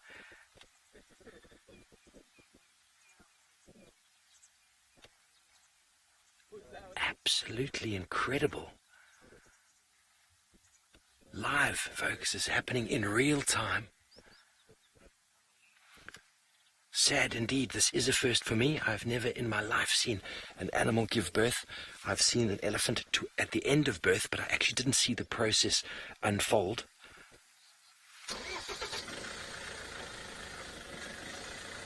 So there are the vehicles. You probably hear vehicles moving around. There's the head starting to come out. Here it comes, ladies and gentlemen. Come on, the final push. There we go, the hardest part is done. Come on, ma'am. Be a good mother. Squeeze, there we go. This is so incredible, ladies and gentlemen. So incredible. Come on, mama. Everyone's cheering her, we're all cheering her. One final push and we'll see the explosion of fluids as the baby is ejected out. There we go, the eyes are open. The eyes are open, ladies and gentlemen. Here it comes, final push.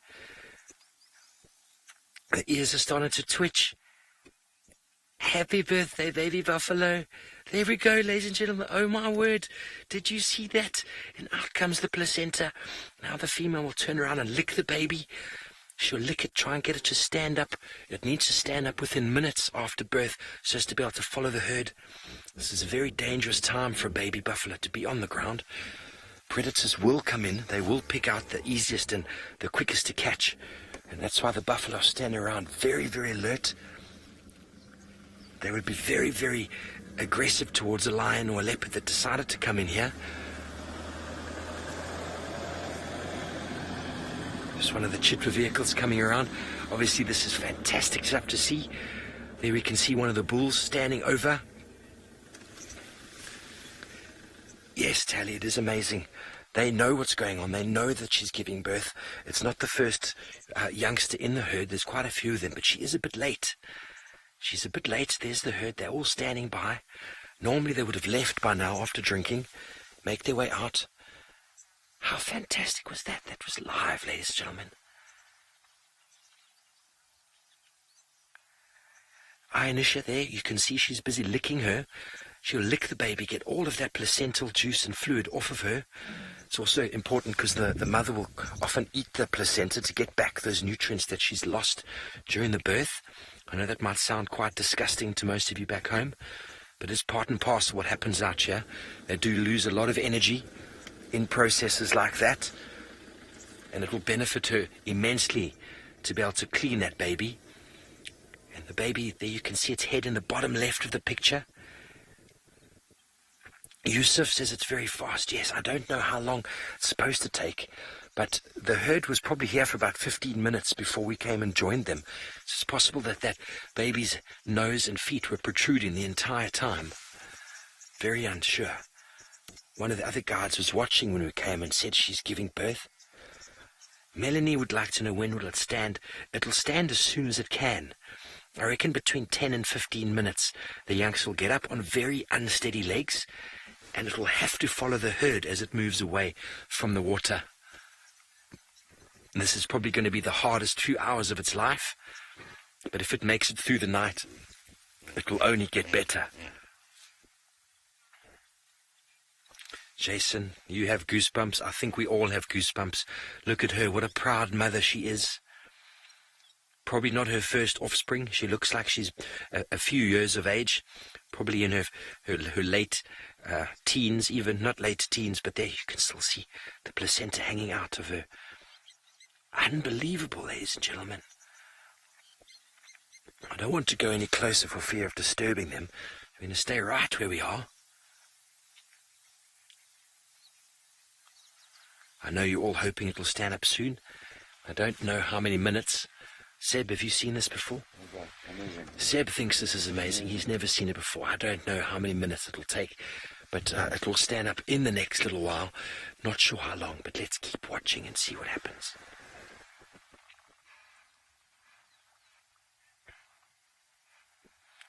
Lisa would like to know how long the herd will wait before they leave. I don't know, Lisa.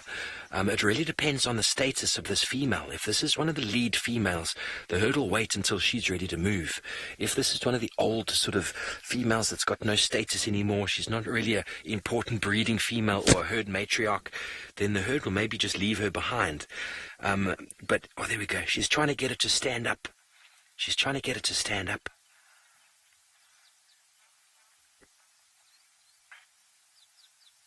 Ravinda would like to know how far the smell of birth would go. I honestly don't know. I know a lot of the animals out here, when they give birth, the baby itself is actually almost completely free of scent. It's another reason why the mother licks them. But the afterbirth itself must have some form of smell. Will definitely attract some hyena in the night. But there's not a breath of air at the moment. It requires a little bit of air to carry the scent. And as we're sitting here, it is cool. There is no wind whatsoever. And she's a very proud mother. Look at her. She's smiling for the camera going, "Did you get that? I would like a copy. One for the photo album." Kathy would like to know if the hippos would come and investigate. I don't know if they would. It's possible they'd walk past. I mean, it's not unlikely that a crocodile might come up and find the afterbirth. They can smell meat and stuff on the banks. It's only about maybe 50, 60 meters from the river's edge itself, and there were some crocodiles in the water before. There's a nice, decent herd of buffalo. You can see they just know that something's going down in the herd, and they're very, very relaxed and willing to wait it out. I think she's quite a high-ranking female, and the herd is very, very willing to allow her to do her thing and allow the next generation of dominance, because that youngster, if she is a dominant female, will inherit her mom's status within the herd. Absolutely sensational. Absolutely sensational, ladies and gentlemen. Shaking it off. Is it going to try stand up? Come on, everybody, let's give it some support. I think it's trying. Where all the cheerleaders out there? Come on, young buffalo.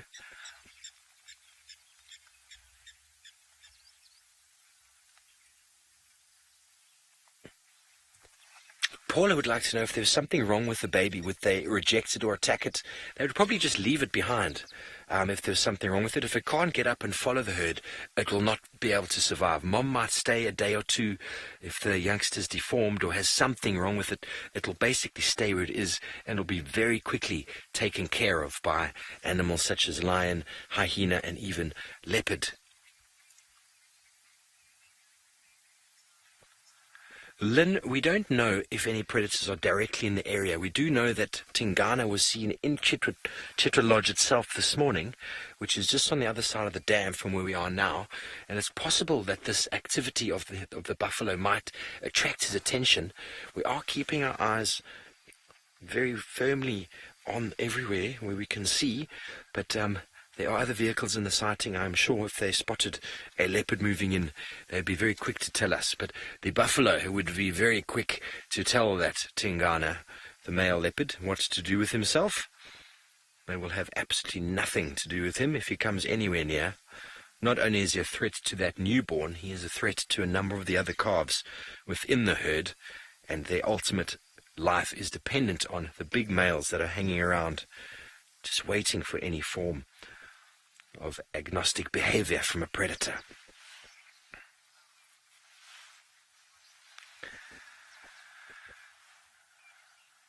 So folks, we're going to say goodnight to you from this medium.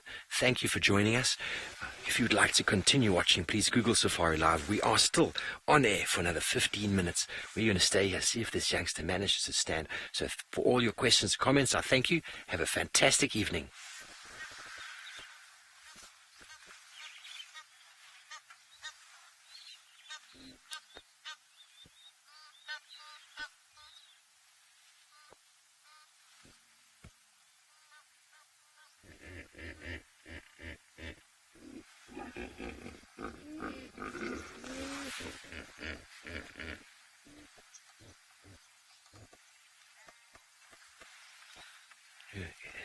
The hippos are shouting. It is getting to their time of night when they are wanting to emerge from the waters for feeding.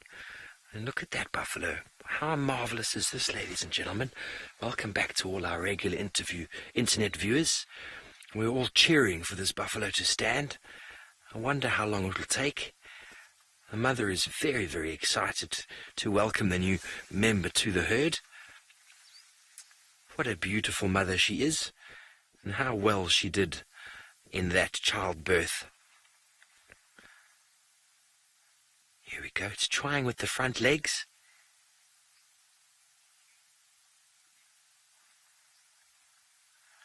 Okay, so seeing as I'm stealing all the action in the show, let's go for a quick update to Brent and Hukumuri. Well, Hukumuri is still munching on the remnants of that kudu carcass. Not much left, so it's unlikely he's going to be here tomorrow. He'll probably be out on the move, patrolling his recently gotten territory.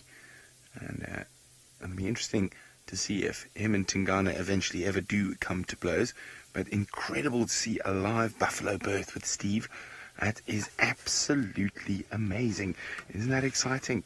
A live buffalo birth. Very, very cool. Not something you see every day. So, well done, Steve. Right place at the right time. We're going to sit here with Hukumuri for a bit longer. I think he might come down the tree in the next little bit. So, we're going to keep watching him. So, let's have a look. And there's almost nothing left on that carcass at the moment.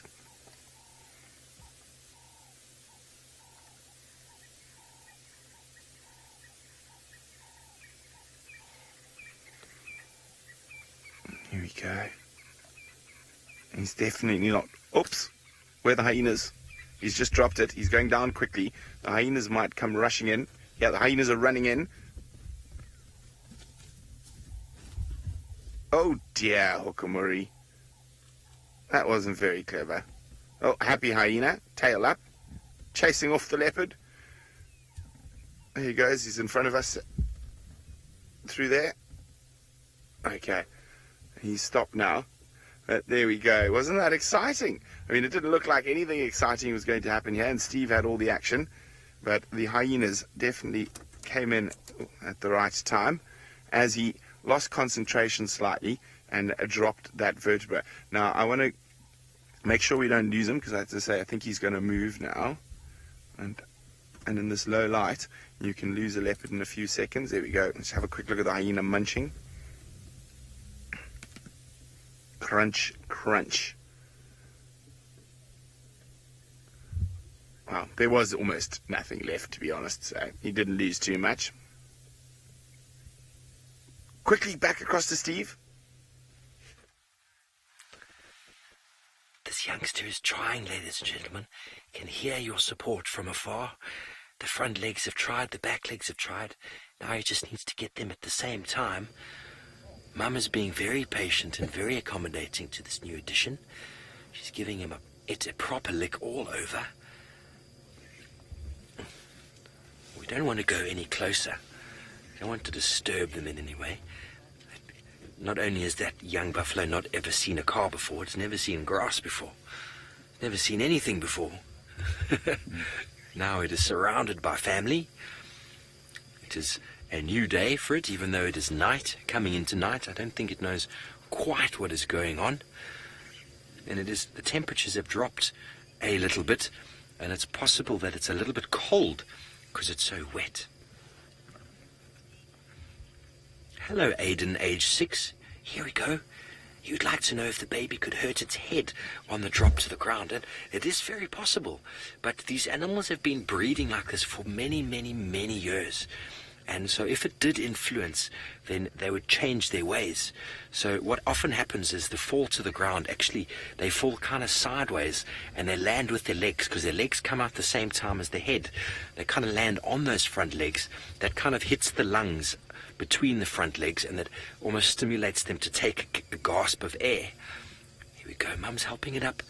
Come on. There we go, little one. Oh, my word. It's very shaky. It's very shaky on its legs. Look at the umbilical cord. This is so cute. I have no words, ladies and gentlemen. I have absolutely no words. What a proud mama. What a little gorgeous baby that is. Come on, take a few more steps forward.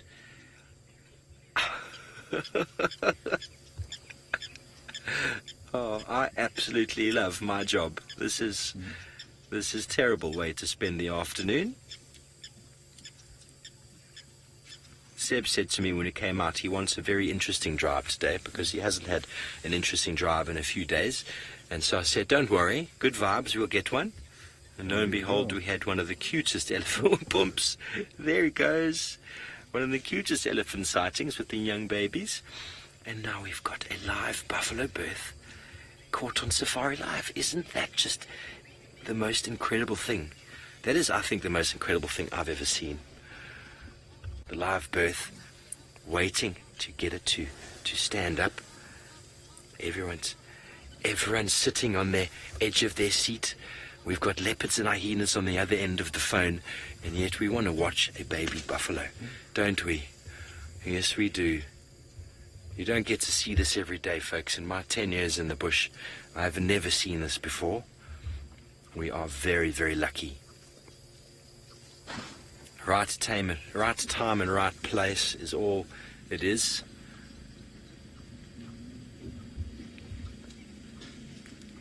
Young buffalo is still struggling. The rest of the herd is slowly starting to bed down. Get the feeling they might have taken the cue from this mum and are going to just relax a little bit, take their time, wait for the morning before moving off. There you can see them.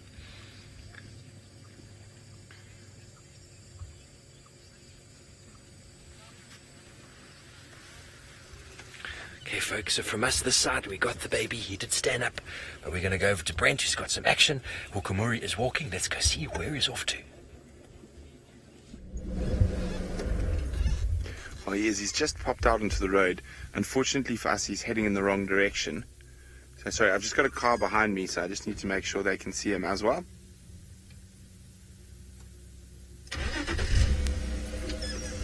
Just do that. Oh, he's coming back. That's good of you. Having a good smell.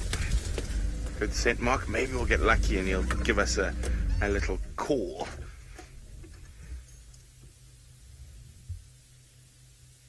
Oh, he is a beautiful boy.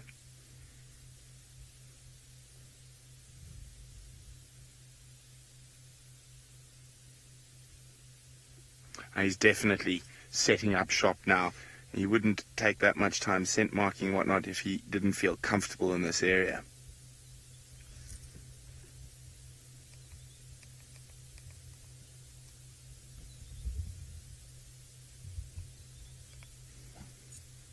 I love it when male leopards do that. Put their head into the trees, giving a good sniff before scent marking.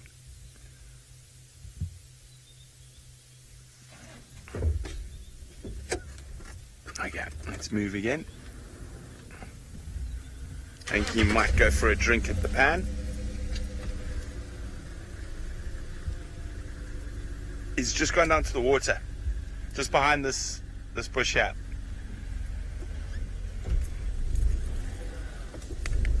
Well, it seems like Steve has got lots and lots of babies today. Yes, we do. We just had the little baby hippo out the water. He's gone back in. Bex wants to know what am we doing to her today, because there's lots of babies and there's another one about to emerge just here on the left. Seb, it looks like that youngster is about to come out. Just being spoken to. Hang on a second. Standing by.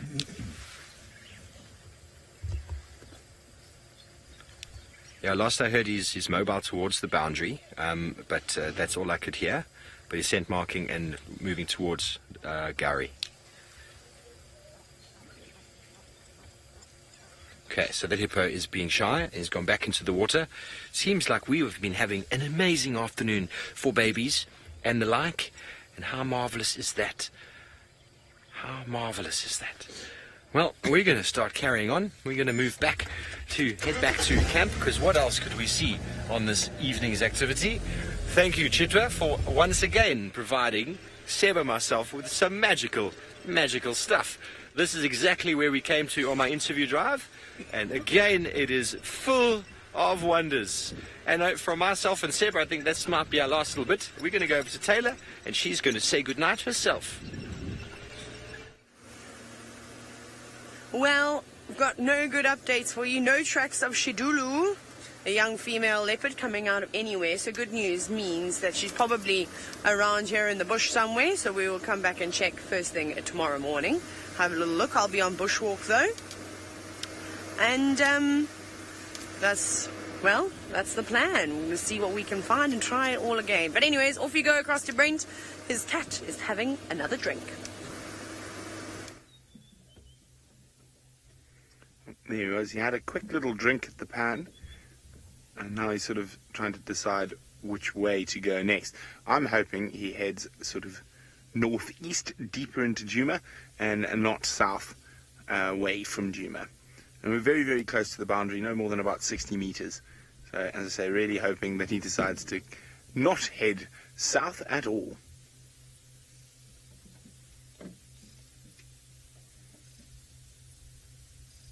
I'm just listening now. He'll probably not move too far before resting up at the moment. With that full belly, he probably will sleep a little. Oh, listen.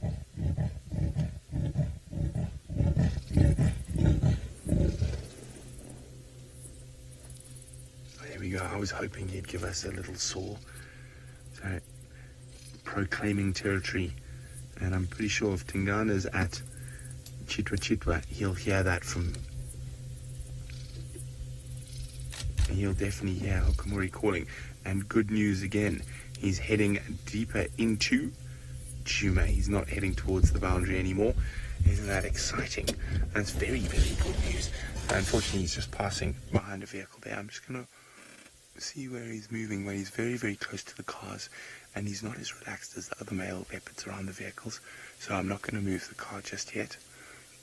I'm just going to wait till I can see that he's far enough away. He is. Okay, hold on. Looks like he might take a walk down towards Treehouse Waterhole. Oh, he's right behind me. He popped up right behind me. I'm going to have to wait for him to pass. Where is he? Sense? Is he gone now? Okay, thanks.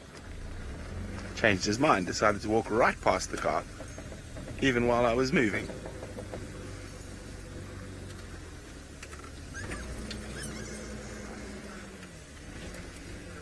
Okay, well, it's nearly the end of the safari. I'm going to try to get you one last view of the magnificent Hokamore as he walks down towards Treehouse Dam. So we've got a good idea about where to start looking for him bright and early tomorrow morning.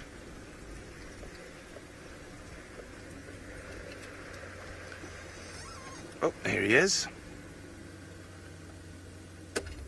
We're going to let him disappear around the corner on his way to Treehouse Waterhole. Hopefully we'll have luck with him tomorrow morning while he continues on his territorial takeover of Djuma.